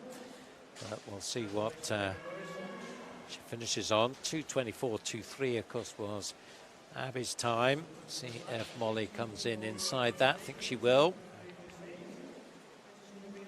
2:23.63, so another very satisfactory heat swim there. Sets herself up very nicely and really set up for a good ding-dong battle there. Yeah, well, they've had plenty already this year, and I'd imagine they probably have it every day in training as well. Of course, they train with the same group, with the same coach, and I think that's the key, and they're pushing each other on every day. And it seems to me, certainly from observing them around poolside, that they really support each other very well as well. So it's not that they're sick of the sight of each other, it's that they can sort of work together and bring themselves both on further and further, hopefully. Cara Hanlon second, 2:29.03. Megan Morrison third, 2:33.80. Pretty tight between fourth and fifth there. So that might be important for a place in the final. We'll find out just in a moment. Here comes the top eight. So it's Renshaw, Wood, Hanlon, Booker, Miley, Morrison, Robertson and Hall. So in fact they both made it. Anna Morgan just missing out, and Karis O'Reilly in 9th and 10th respectively. We should have a good race there, obviously, for the first place finish tomorrow, but also looking at the results there, maybe quite a tight race for third. So men's 200 breaststroke will follow. And we've got an interesting heat 3 there with Adam Peaty, who doesn't do the 200 too often, but he's swimming next to James Wilby. So how do you see that? I have a prediction that Adam will swim pretty fast in the heats and then maybe withdraw from the final. But I don't know. I haven't spoken to Adam or his coach, but you know, I was quite surprised when I looked at the sheet. And Adam does throw the 200 in from time to time. He's a good 200 breaststroker, of course. We're talking about the best 100 breaststroker, 50 breaststroker of all time. Perhaps his stroke isn't quite suited to that, certainly that last 50 metres, and you expect maybe James to come through in that last 50. But male breaststroke swimming in Britain is absolutely phenomenal, and you know, certainly it'd be good to see Ross Murdoch in the heat before, had a very good European Championships. I think he was 5th in the European Championships. And again, we're talking about domestic rivalries there, people pushing each other on. And in male breaststroke swimming, those guys are pushing each other every day. Yeah, certainly are. So the lineup for the first heat, the SB14 swimmer Scott Quinn goes in lane 1. Of course, this is not a para event for the SB14s. George Smith in 2 for Ellesmere College. Harvey Freeman of Northampton in 3. Nick Quinn, the Irishman from Edinburgh University, in 4. Greg Butler of Loughborough University in 5. George Clough goes in lane 6 for the University of Stirling, and Liam Davis of Plymouth Leander is in lane 7.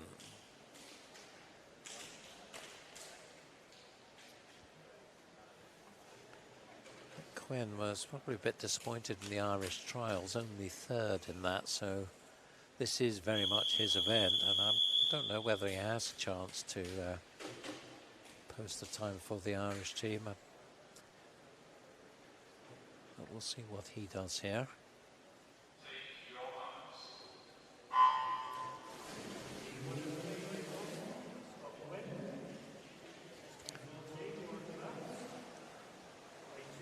So out of the dive, and Greg Butler in the blue cap with the early advantage. Podium potential swimmer, 3rd in the British trials, behind Murdoch and Wilby, so he could be a contender, certainly to get a decent place in the final. He's up by maybe a metre and a half at the 50, 30.47. Yeah, most definitely. He's had a good meet so far, and I think what we're all keen to see is some of these younger breaststrokers start to come through and really push the veterans. They've dominated the teams, certainly senior teams, for a number of years now. It'd be nice to see people come through and just start to put a bit of pressure on them. Yep, so maybe Greg could be one of those who becomes the next generation 21-year-old. 1:05.27. So just under 35 for his second 50. Nick Quinn trying to come back at him, certainly not losing ground at the moment. And then on the other side, George Clough from the University of Stirling. Harvey Freeman as well, the junior. George Smith, another junior. So keep an eye on them as well, with Rome in mind. Harvey Freeman already has a time. 2:17.09 is the Rome consideration time for juniors. See whether George Smith, who's swum very well this week, can threaten that. No doubt who's going to take this. Greg Butler firmly in control now. He's about 4 or 5 meters clear of Nick Quinn, and then it does look like Harvey Freeman in third spot. Butler 2:13 entry time, 2:13. He comes in just half a second away from his entry time, so he'll be happy with that, I would think, and lays down the marker, and certainly will be in with the likes of Murdoch and Wilby in the final later. I was going to say later on tonight. Of course, it's not later on tonight, it's tomorrow morning. Oh dear, old habits die hard. We're still getting used to it. Nick Quinn taking second and Harvey Freeman third, 2:18.05 for him. As I said, I think he's already pretty much assured of breaststroke swims in the European Juniors. So, but we'll see whether he can once again get in under the 2:17 tomorrow.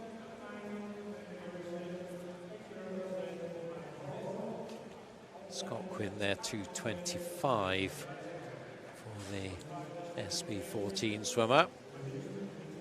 And that, I think, is a new British S14 record for Scott.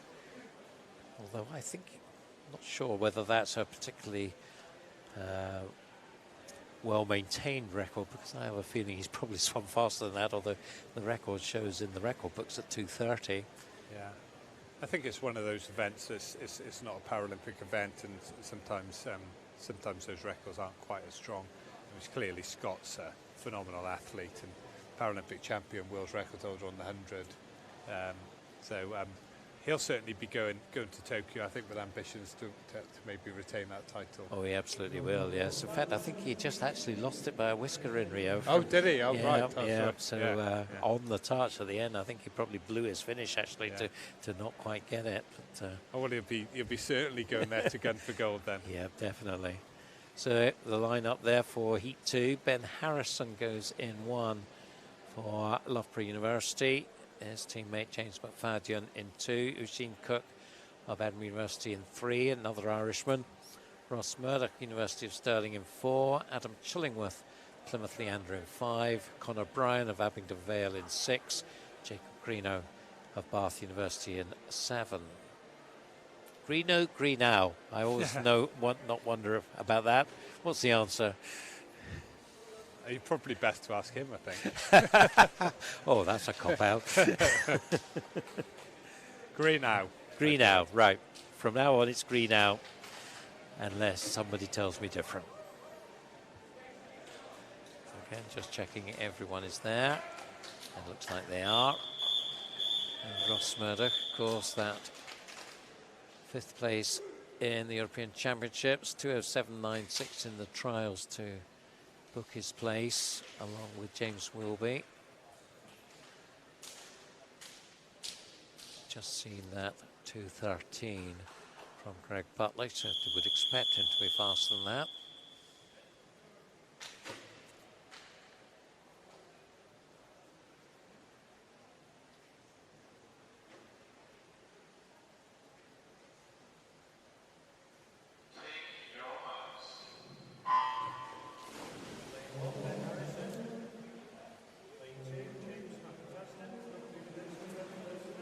So Murdoch in lane 4.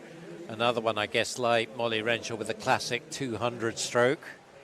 Yeah, always a pleasure to watch Ross swim. I think the first time he really came onto the scene was probably, at least in the public eye, was in this pool in 2014 when he upset Michael Jameson to take that Commonwealth Games title. But yeah, beautiful technician, Ross, and I think you know, if he can hold his ability down that last 50, keep his stroke length, that seems to be when he performs at his best. And obviously, very competitive event worldwide. Lots of guys swimming in that 2.6 to 2.7 range now. If Ross can dip into those 2.6 marks, certainly has a chance to do something special at the Olympic Games this summer. Yeah, the British record 2:07.30 held by Ross from that swim in 2014. So 7 years on now, you would like that to move on, perhaps, that record. Certainly Ross and James Wilby both have the talent to do it if they can find just absolutely the right conditions and get themselves into the right shape. Maybe Tokyo will be the time for one of them to do that. Yeah, and I think, you know, looking ahead at Tokyo and the results around the world, they're not a million miles away, and I think just a short drop in time, although it's obviously a difficult one, both of those can challenge for the 2.6s. They're certainly not going to be a million miles away from the medals. 1:36.58, so he's pushing this out pretty hard. That was sub 34, so we should be under 2:10 if he can keep this pace down the last length. It's Adam Chillingworth in second place, Plymouth swimmer, fourth in the British trials. And he's clear of the following pack of 3, but it's Murdoch well clear of him, and he goes into the final 5. Let's see what the time's going to be. It's just be a bit over the 2:10 in the end, 2:10.92. So around 3 seconds away from the time he was entered on, which was the time he did at the British Championships here in the spring of 2019. I think I've got that right. So continuing a good run of swims for Ross, who certainly seems to have got himself into nice shape for Tokyo. It's very interesting now to see what happens in this next heat. 2:10.92 then is the marker laid down. You'd expect James to take this pretty seriously and push it pretty hard, and the fact that he's got Adam next to him, assuming he comes out, we'll check in a moment that he does. I'm sure he will. Well, I think there seems to be a really good mindset amongst our top athletes in Britain at the moment to take every race as an opportunity to at least test a part of their performance and to try and execute. And it's really good to see. I think in years gone by we might have had some softer swims in the heats, just getting ready for the final, but I think people are seeing this as a great opportunity to prepare for the Olympics. And like I said earlier, I think that's going to really hold them in a good position going into the Games. So the line-up there, Angus Allison of Warren de Bath's in 1, William Ellington of Millfield in 2, they're both juniors. 3 is Adam Peaty of Loughborough National Centre, and James Wilby beside him. Then 2 from Cardiff, Kyle Booth in 5 and Bradley Newman in 6, and Max Hagan, the local boy from the city of Glasgow, in 7.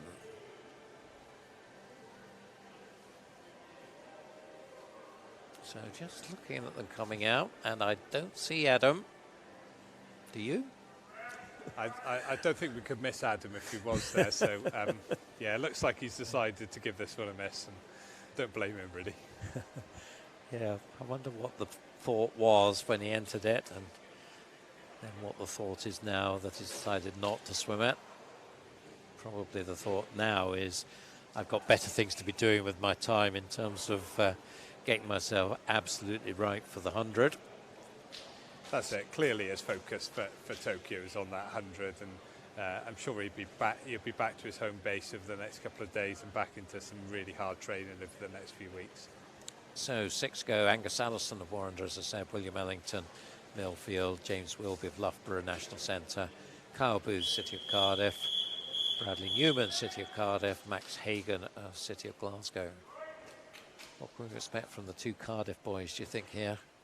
Well, it's a real interesting rivalry. They're the same age. They've really grown up together in their squads. Carl normally just gets the edge on this event, but two very talented youngsters and big hopes for the next few years, certainly into Commonwealth Games next year.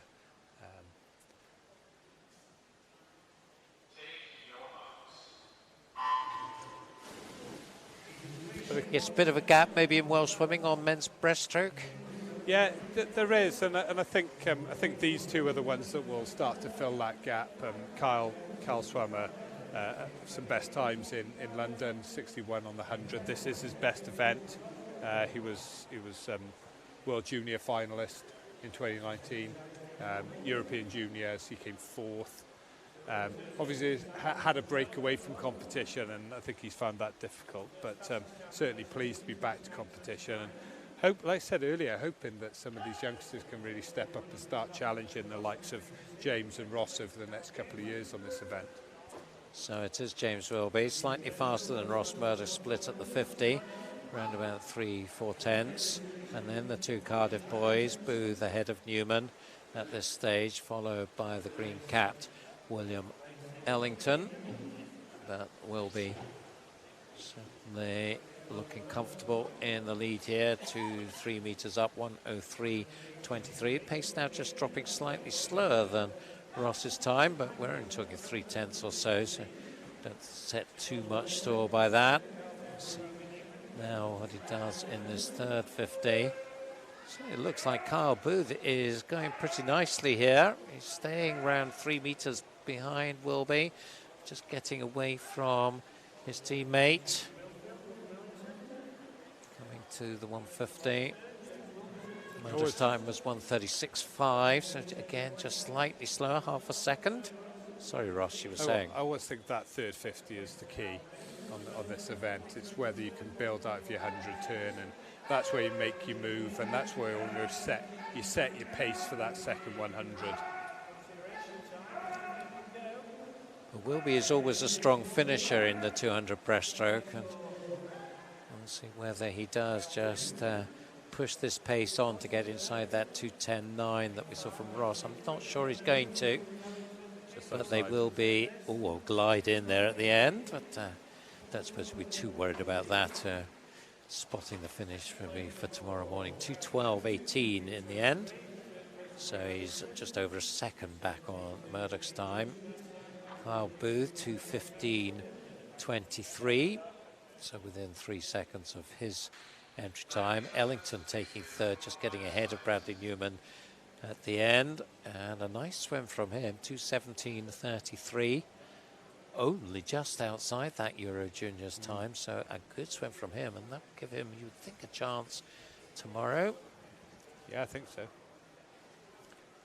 So we'll see the summary shortly, as we see there will be Booth and Ellington, the top three. And here is the summary. Nearly. Here it comes. So Murdoch, Wilby, Butler, Chillingworth, Booth, Quinn, Ellington and Freeman. That is your top 8. Looks like we've got plenty of swimmers for a B final as well. Yeah. Max Hagan just sneaking into that ahead of Ben Harrison and Angus Allison. So lots to look forward to on that. Finishing off the night, 100 freestyle. What you're looking out for here? 4 heats for the women and for the men. Yeah, well, I think we spoke about it at the start. Clearly, there might be some slots still open on this 4x1 team. I haven't selected the 4x1 team yet, and it'll be interesting to see how those swimmers perform. Anna Hopkin and Freya Anderson in particular, but whether some of the other swimmers can step up and see it as an opportunity to maybe sneak in on a chance of them getting that plane to Tokyo. Yes, so Anna Hopkins certainly has shown great form recently in both the 50 and the 100. Bronze medalist, of course, in the Europeans in the 100. In fact, was ahead of Freya Anderson on that one, where she was 5th. So That will also be an interesting contest because, of course, there's a spot on that medley relay at the anchor as well between them. And Anna Hopkin was the one who took it in the Europeans and certainly excelled in it as well. It's a really good rivalry, and if you look at the two athletes, very different athletes as well, you know, in stature, size, and technique. And you know, Freya very tall and rangy, and Anna maybe more just, you know, shorter type athlete, but with immense power and speed. And it's a real contrast of styles, and interesting, you know, when they go up against each other to see how they approach that race. And certainly for that mixed medley relay in particular, you know, a slot available there, they'll be fighting that out, and hopefully that'll push them both on to even higher levels of performance come the summer. Yeah. So the first heat is an all-para heat. We've got 5 swimmers in it. Ellie Chalice swimming S3 for Clacton in lane 2. Grace Harvey S6 of Hoddesdon in 3. Tony Shaw swimming S9 from Aberdeen Performance in 4. Abby Kane of University of Stirling in 5, swimming S13. And Leah O'Connell swimming S7 for Camden Swiss in lane 6. So in terms of first to the wall, you'd certainly expect that to be Tony Shaw, the S9 swimmer. Bronze medalist in the Worlds in 2019. Of course, she had to be top 2 to be guaranteed a Paralympic spot, but she made the time in Sheffield, so I would think she'll be in the 100 free for that. So she's in lane 9, because Grace Harvey, the S6 swimmer.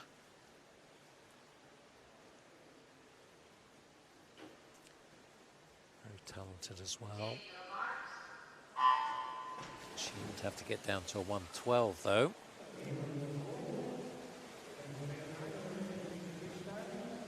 And it is Tony Shaw and Abby Kane, the 2 Scots leading the way. Abby Kane, S13, partially sighted. Did swim in the Rio Paralympics. She's not really shown that form this year, so well, I don't know whether she'll be able to get it in. We'll see as to whether she can get to the Paras this time. 30.70 for Tony. So she is well clear now of Abby Kane. She holds the British S9 para record. That is 103 dead. So let's see whether she can get that. She's certainly looking strong here. Clock just coming up to the minute now as she goes into the final 5. It's going to be really tight just outside it. 103.51. So she must have a cracking chance of that in the final tomorrow.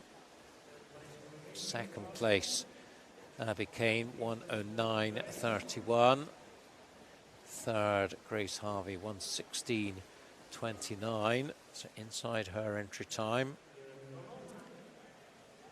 for the S6er. Fourth, Leah O'Connell, 126.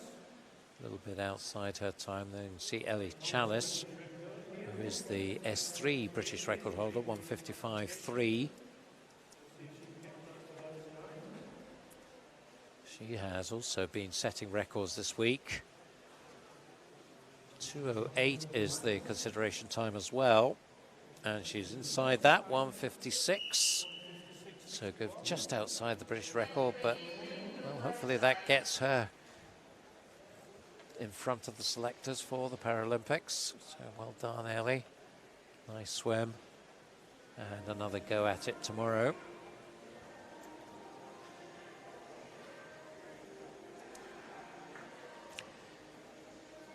Of course, the para swimmers don't get too many opportunities to swim just against their own class, really only in the major championships. So they're quite used, I suppose, to swimming in these different classifications with widely varying disabilities and therefore widely varying times. I guess you just have to get on with it and swim your own race. I was just thinking that exact point, you know, with 5 swimmers in that race, 5 different classifications, clearly quite a big difference between each classification as well in terms of time. And in that case, you know, it was a great example, all of those, some really great performances in that, of swimming your own race and going out and you have to practice that in training. You're not going to be, you're certainly within multi-classification events, quite often you will be out on your own swimming, and you have to be able to push and drive yourself, and you have to be able to execute your race plan. I think we saw some great examples of that then. So into heat number 2 now. Swimmers not yet out of the block, so we don't know whether they're all there, but that's the lineup that we're hoping to see. Rebecca de Torres of City of Cardiff in 1, Katie Goodburn of Warrender in 2, Kate Clifton of City of Sheffield in 3, Lucy Hope of Edinburgh University in 4, Isabella Hindley of Brompton in 5, Erin Little of Mount Kelly in 6, Sophie Freeman of Plymouth Leander in 7, and Isabel Goodwin, City of Leeds in lane 8. They're all there. So Lucy Hope with the fastest entry time in this heat. The 100 free for the Euro Juniors is also quite interesting, because there's 1 or 2 of them who are lobbying for places in Tokyo, never mind Rome, the likes of Tamarin Van Selm, who has the 100 time, Evie Davis as well. So if they can post the time, 56.83, well, you never know. Yeah, I think there's certainly an opportunity here. It'll be interesting to see, not just tonight, but tomorrow morning, if any of those younger girls really step up and challenge for those spots. Of course, the 2 Olympic places are both taken for the individual event. Freya and Anna. But Lucy has not been named for the team yet, but she'll be very hopeful. I would hope that there will be that 4x1 team, which she would be an important part of. But at the moment, it's Isabella Hindley who is leading the way in lane 5. The Brompton swimmer is pushing hard, but Lucy Hope now just edging past her and has the touch at halfway, but only by 600s, 26.42 against 26.48. Out of the turn, still pretty tight. Close for third as well. Kate Clifton, Erin Little battling it out along with Katie Goodburn. Well, not giving up the course here, Isabella Hindley. She is pushing Lucy Hope all the way here, but Lucy will have enough to take it. 55.33. It's a pretty decent time there. I thought she looked a little bit weary in the closing stages there. What do you think? She seemed to get pulled over onto the rope and got a little bit tight to the rope. But I mean, Lucy's swum a huge amount of events over recent weeks. They're really good European Championships, contributing a lot to the relays in particular. And Lucy's had a really good season. She's, dropped some good time off her personal best, and it's certainly in contention to be selected as a relay squad member for Tokyo. 55.60 for Isabella Hindley. That was a good time from her. And 56.60 for Erin Little in third place. Inside her, entry time by about half a second. So congratulations to her. Another youngster there. 56.60. In fact, that's inside the consideration time. 56.83. So very well done to Erin Little, the 16-year-old from Mount Kelly. Yeah, and it's an event where traditionally we haven't been that strong in Britain. We're starting to see some good depth. I think at world level, we're looking at 52s to be world class. But clearly with Anna and Freya, they're leading the way and trying to step really up into that world-class echelon the event. But I think with that, there's a series of juniors or group of juniors underneath who are really starting to push through at the 55 marks now. And if they can start to step up into the 54s and 53s over the next few years, it's going to be really good strength and depth in this event. So 8 swimmers coming out for heat number 2. Line up Rachel Anderson of Loughborough University in 1.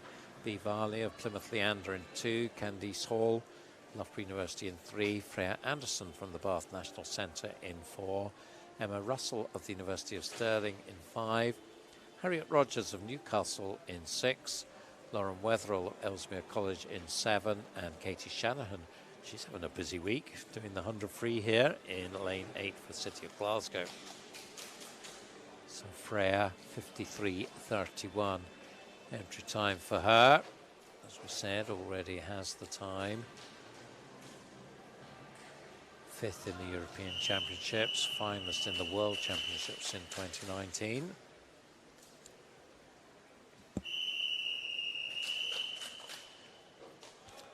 Emma Russell, an 18-year-old from the University of Stirling in lane 5.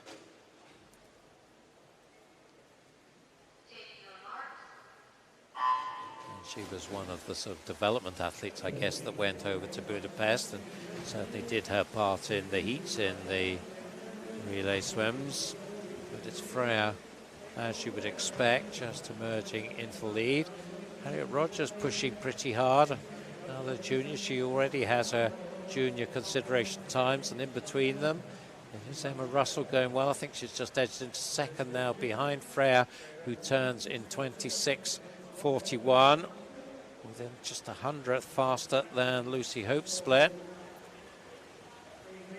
Candice Hall not too far away as well. So these four now with Emma Russell giving it a good go here, as Freya, who was pretty relaxed in the 200 heats, and that's slightly relaxed here, but she's doing enough just to keep her nose in front, and turns to have a look at the time and sees 55.41 on the clock, just 800ths behind Lucy Hope's time, but certainly that will give her a decent lane, you would think. Tomorrow morning, Emma Russell 55.58, so pretty decent time from her as well, within half a second for her entry time. Candice Hall in third, 56.37, similarly just half a second on the way or thereabouts from her entry time. So good standard of heat swimming going on here. Yeah, I think it's good to see that depth. We're not seeing, you know, any fireworks swims really from these guys, but you know, that good depth in that 55 range, and I think put them all together in the final tomorrow. Hopefully we'll see some good performances, and we're starting to see some swimmers like Emma Russell come through, who's, you know, similar to Freya in many respects, tall and rangy. And I'm sure over the next couple of years we're going to start to see the likes of Emma Russell really start to push through into, like say, into the 54s and 53s. It becomes really exciting then in terms of this event and the depth of it across Great Britain. Yes, it's interesting because we were talking about the breaststroke domination of the big three, and at the moment we're in a little bit that same situation with the big two in women's freestyle sprinting, aren't we, with Freya and Anna, and we do need the swimmers just to come up, well, not only for the relay but also to challenge them and keep them on their toes. Yeah. We're seeing some signs of Lucy Hope doing that, and as you said, Emma Russell and maybe Evie Davis and a few others. Tamrin Van Selm, another one who is certainly capable of knocking on their door and saying, hang on, don't forget about me, I'm here and I'm ready to challenge you. It definitely is, and I think that does two things. It pulls those athletes up, but it also pushes those top two on as well. And when you have that scenario, you create some real competition at domestic level. That's where we start to see people break through into the world-class levels. And you know, that's really exciting actually for female sprint freestyle swimming, because it's not an area that traditionally would be particularly strong in. Yeah, apart from Fran Halsell, of course, who was right up there, but well, she's sort of on her own, wasn't she, when she was doing it? Yeah, absolutely. You know, Fran was phenomenal for a number of years, multiple medal winner at all levels, but always doing it on her own, really, not with a huge amount of challenge. And actually, what we're starting to see here is a good group coming through, particularly, you know, over the next few years. Maybe they start to challenge for medals on the world stage in the relays as well. Yep, let's hope so. So line up in this final heat: Leah Whitaker of Mount Kelly in 1, Betsy Wizard of Northampton in 2, Tamrin Van Selm of Millfield in 3, Anna Hopkins of Loughborough National Centre in 4, Evelyn Davis of Bromley in 5, Alicia Wilson of Guildford City in 6, Lucy Grieve of South Ayrshire in 7, and Maisie Elliott, Plymouth Leander in 8. 53.2 Anna Hopkins entry time, bronze medalist of course in Budapest, was second behind Freya Anderson in the trials, but within the consideration time, and she goes through with quite a big lead, 25.74, and that is faster than we've seen in the previous two heats. So Anna pushing this one out pretty hard. Alicia Wilson already has a place in the Tokyo team, just leading out Evelyn Davis at the moment. And she might fancy earning herself a chance in that 4x1. But it's going to be by a big margin. Anna Hopkin, look at the time, 54.28. So very respectable time, a second faster than Lucy and Freya. So she has set her stall out there. Yeah, excellent swim there. I mean, she set her stall out right from the start, fired off that block, and has done that first 50 really quickly. I mean, just held her stroke very well through to the end as well. So real nice heat swim. I was going to say morning swim, but of course we're in the evening swim in the heats. Yeah, we're slowly getting used to it. Evelyn Davis taking second, and Alicia Wilson third, 56.02 and 56.32. Let's just see who's made the top 8. There's the answer: Hopkin, Hope, Anderson, Russell, Hindley, Davis, Hall, and Wilson. Tie again for 7th. That's the second time we've seen that tonight. Again, the organisers, I think, will be quite glad that that was time for 7th, not time for 8th. We've been lucky that way. Time for 12th as well, you can see there. Don't think we had a tie for 16th, so that's good as well. There you can see the para swimmers: Tony, Abby, Grace, Leah, and Ellie. The top 10 there, so you had to get 56.32 to make it into the A final.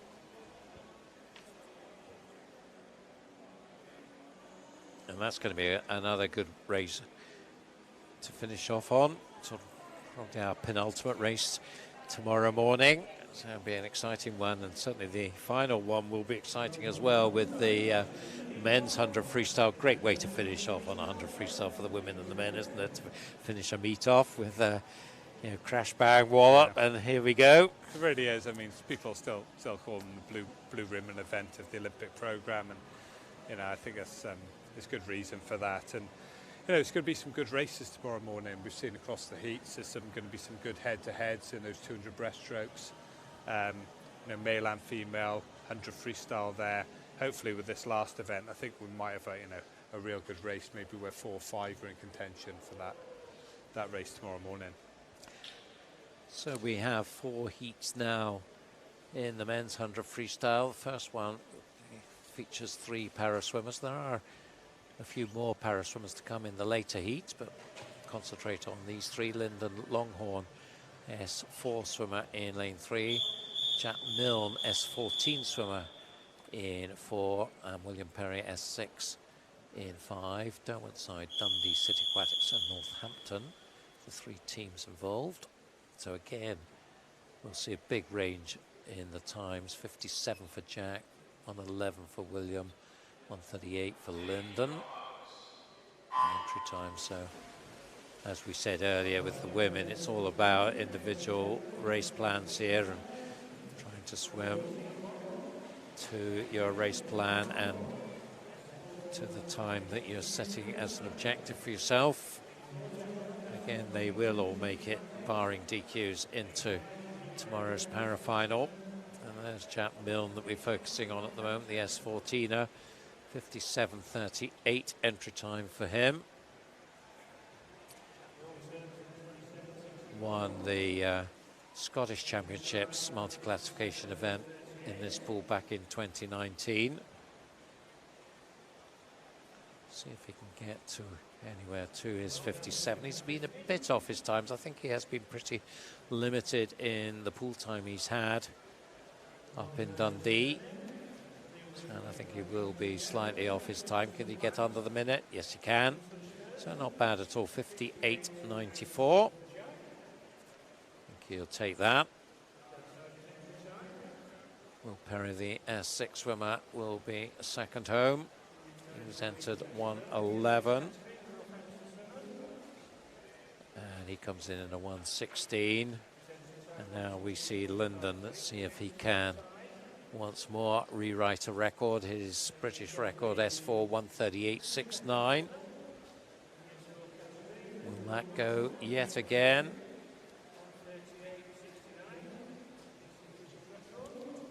let's have a look and see as he hits the wall.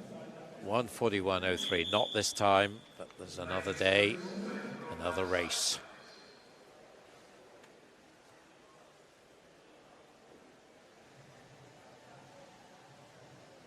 Important, of course, for these para swimmers as well this weekend, and of course not all of them will be in that para team, but good opportunity for them to get some good serious racing in, even if they're not in contention for selection.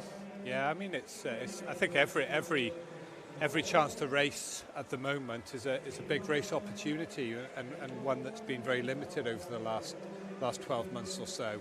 And I think, you know, looking at just at that race there, I mean, you mentioned that maybe limited pool time for the winner there, Jack. And, I think different swimmers right the way across the UK have been placed in different scenarios. Clearly, the top end, some of the elite guys have had a real luxury where they've been able to stay in the water the whole time. Then other athletes are only just getting back in. So they're almost at very different points of their season, where some are looking to peak and some are looking to build. Yeah. And so it's quite an interesting competition. But certainly speaking to Chris Verber from para swimming yesterday, he was very pleased with the way the para swimmers are performing at this meet. And there's been some excellent performances as they look to build later into the summer, I guess, for the Paralympics in Tokyo. Yeah. And of course, I imagine there's going to be lots of swimmers listening to this live stream who've hardly got pool time at all yet. And I guess the message for you is hang in there, and hopefully you can get into some competition in July with the Festival of Swimming, and next season is another season, and hopefully you'll get the opportunities to do your thing then. Yeah, absolutely. And I think right the way across the UK, different home nations have had different regulations to deal with, and perhaps there hasn't quite been that parity that we would have liked to have seen from government with regards to sport. But it's a situation we've had to deal with, and I think that is the message out to all of those younger swimmers. Be inspired by what you're seeing from the elite guys, and actually the break that you've had at this point in time isn't necessarily a bad thing. Actually, it might be a good thing in the long run as well. But come back inspired, and you know, keep training hard, and those opportunities will certainly be there in the very near future. Yeah, feed that hunger. So heat 2, we see Stephen Clegg once again going in the S12 category for Edinburgh University in lane 1. Lane 2, Kyle Boyack of Edinburgh University. 3 is Alex Bowen of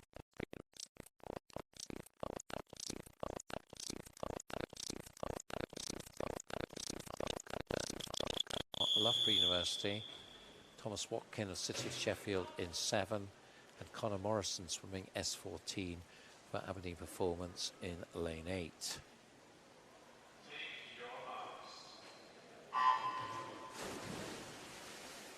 Tom Dean, the fancied one here, you would think. Bath swimmer pushing it on. Beside him, Jack Thorpe. Been a key part of the Scottish scene for a while now in sprint freestyle, 50s and 100s. Who's up there? Alex Bowen, the other side of Tom, who's entered 48.51 and starting now to just ease away. Going nicely in that red cap is Thomas Watkin of City of Sheffield in lane 7, so he's going to be in the mix for second and third, but it is Dean, as you would expect, taking the win, 49.10. So just 6/10 away from his entry time. Just 100th there between second and the tie for third. Alex Bowen, Jack Thorpe, Thomas Watkin. Again, we'll need to watch out for that 50-50. I think there's a potential swim off there. 50-50 chance that they make the final, or 50-50. Oh, line them up. I'll push them away. I think great swim there from Tom. I mean, really, Tom's had a fantastic season so far. And, perhaps not maybe before this season started recognised as a 100 swimmer, more of a 200 swimmer. And, fantastic 200 freestyle at London, but also, you know, really took that on at Europeans on the 100 as well. I think dropped a big PB at the Europeans on the 100. And a bit like the female side of things, maybe not an event we've traditionally been that strong in. And of course, over recent years, we've had Duncan, but the likes of Tom Dean and Matt Richards now stepping up in that event as well. Starting to really see some depth on 100 free, and that relay is starting to become competitive at world levels as well. Yep. So heat 3, Cameron Brooks-Clark will go in 1, Thomas Flower in 2.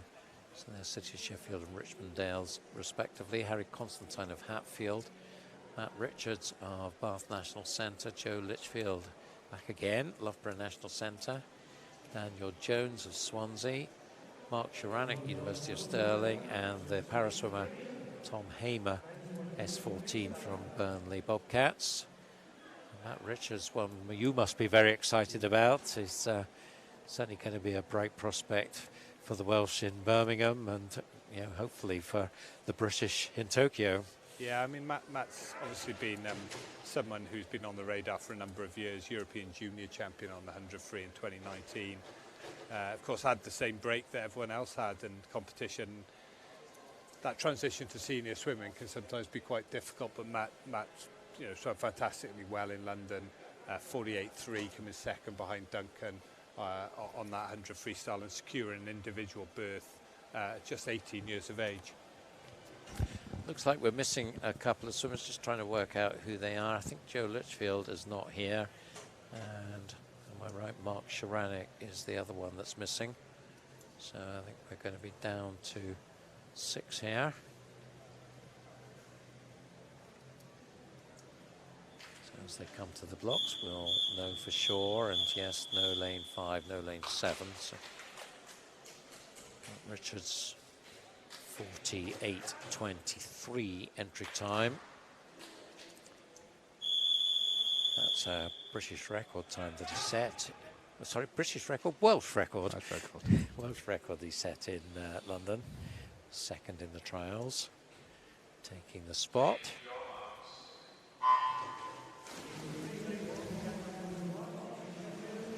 Yep, getting a bit overexcited there. Duncan Scott might take issue with me for that one.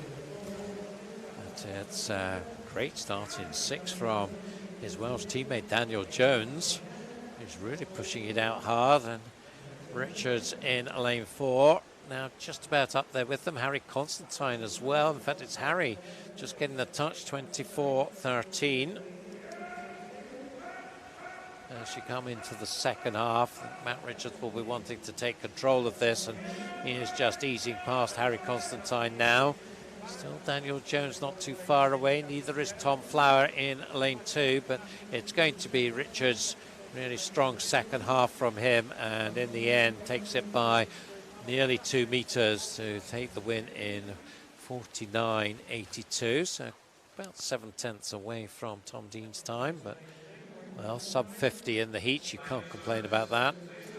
Tom Flower 50.94, another tie there, 50.94, Flower and Constantine. This is potentially going to get quite complicated, I think. 51.42 for Daniel Jones. So confirmation of that tie for second. Jones 4th, Brooks, Clark and Hamer behind them. 55.47 for Tom Hamer. 2 no-shows. So we're certainly seeing some tight races tonight though, Duncan. Yes, we have.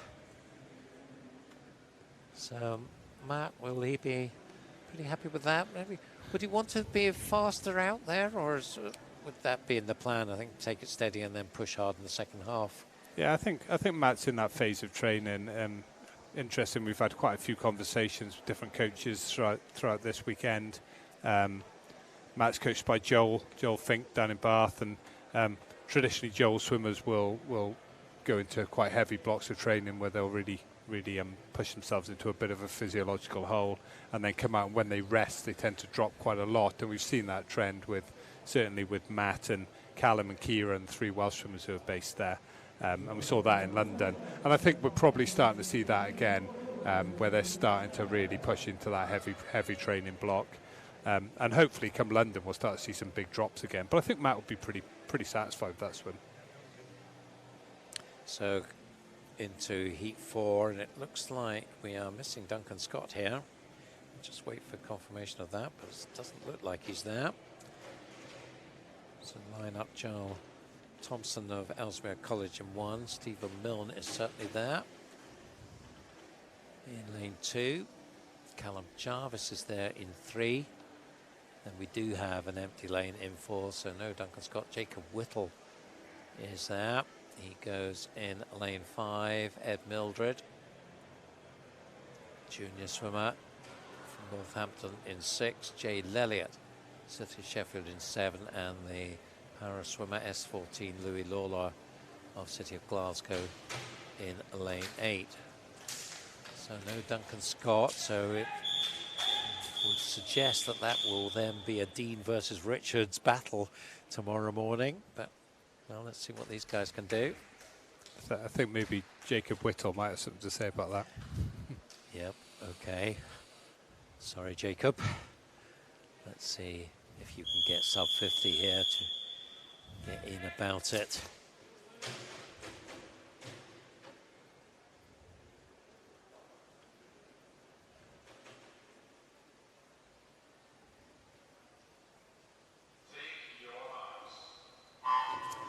Jacob Whittle was sub 50 in the British trials, where he was 4th. Just 17. What a talent prospect he is. Ed Mildred, another youngster, 18-year-old, also up there in the mix. So it is the two young guns going strongly early on here, 24:05 and 24:14. So their times are certainly right up there with what we've seen. And, well, Jacob Whitfield is certainly making his presence felt here. Let's see what this time is. He's working it very hard indeed. Whoa, good swim there. So, yeah, I eat my words. Eat humble pie there. 48.75, the fastest qualifier, ahead of Dean and Richards. Well done, Jacob Whittle.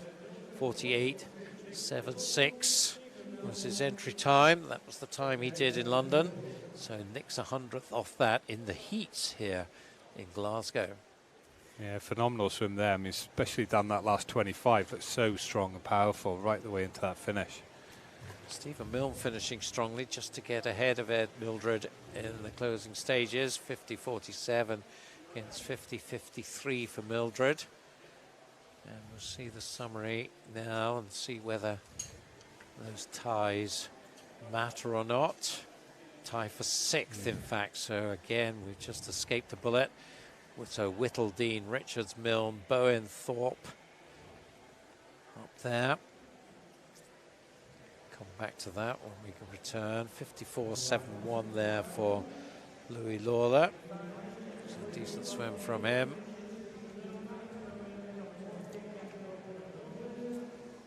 And just checking. There's the top 8 again. So Ed Mildred just getting in, and we're tie for 9th. Tom Flower and Harry Constein will be in the centre lanes in the B final. So good stuff, and a fast swim from Jacob Whittle to see things to finish there. Thoughts on tonight, Ross? Well, I think the standout swim was probably the last swim.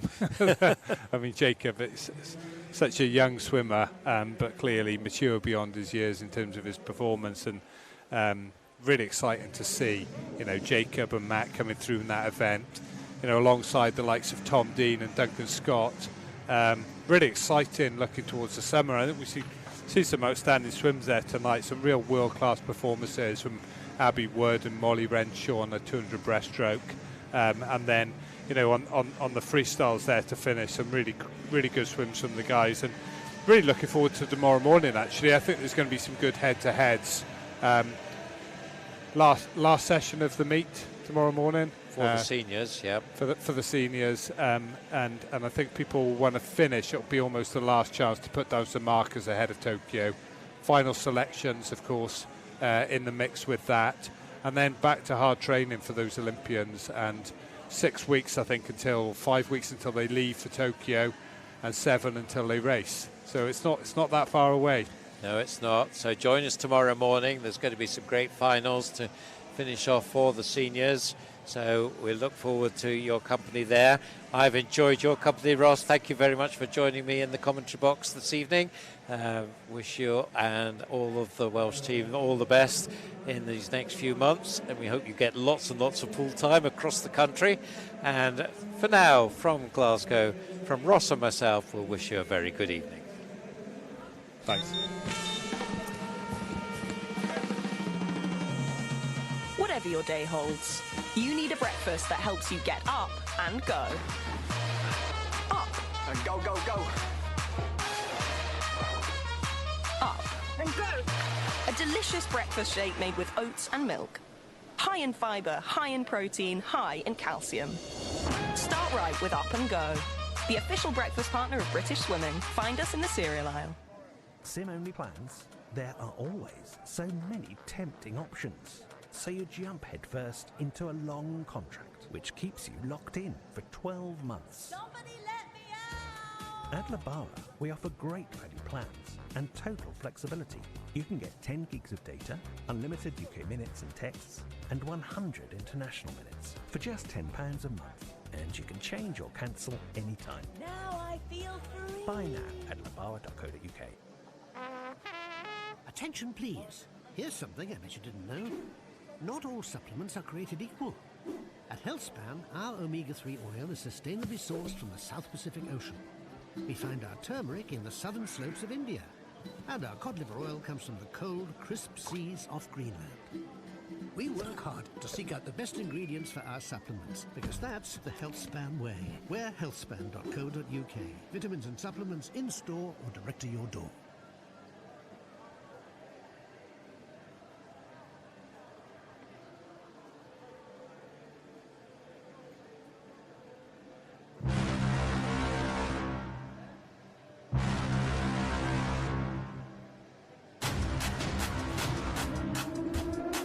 The latest in taxi innovation. Frictionless fiber construction.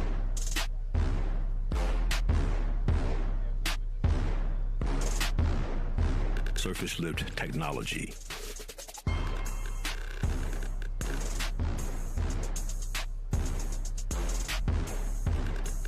Endo compression cage.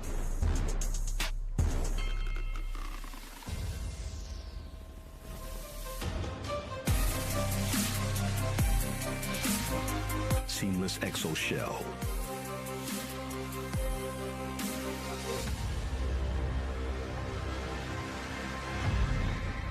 Here, Vinzo. Battleborn.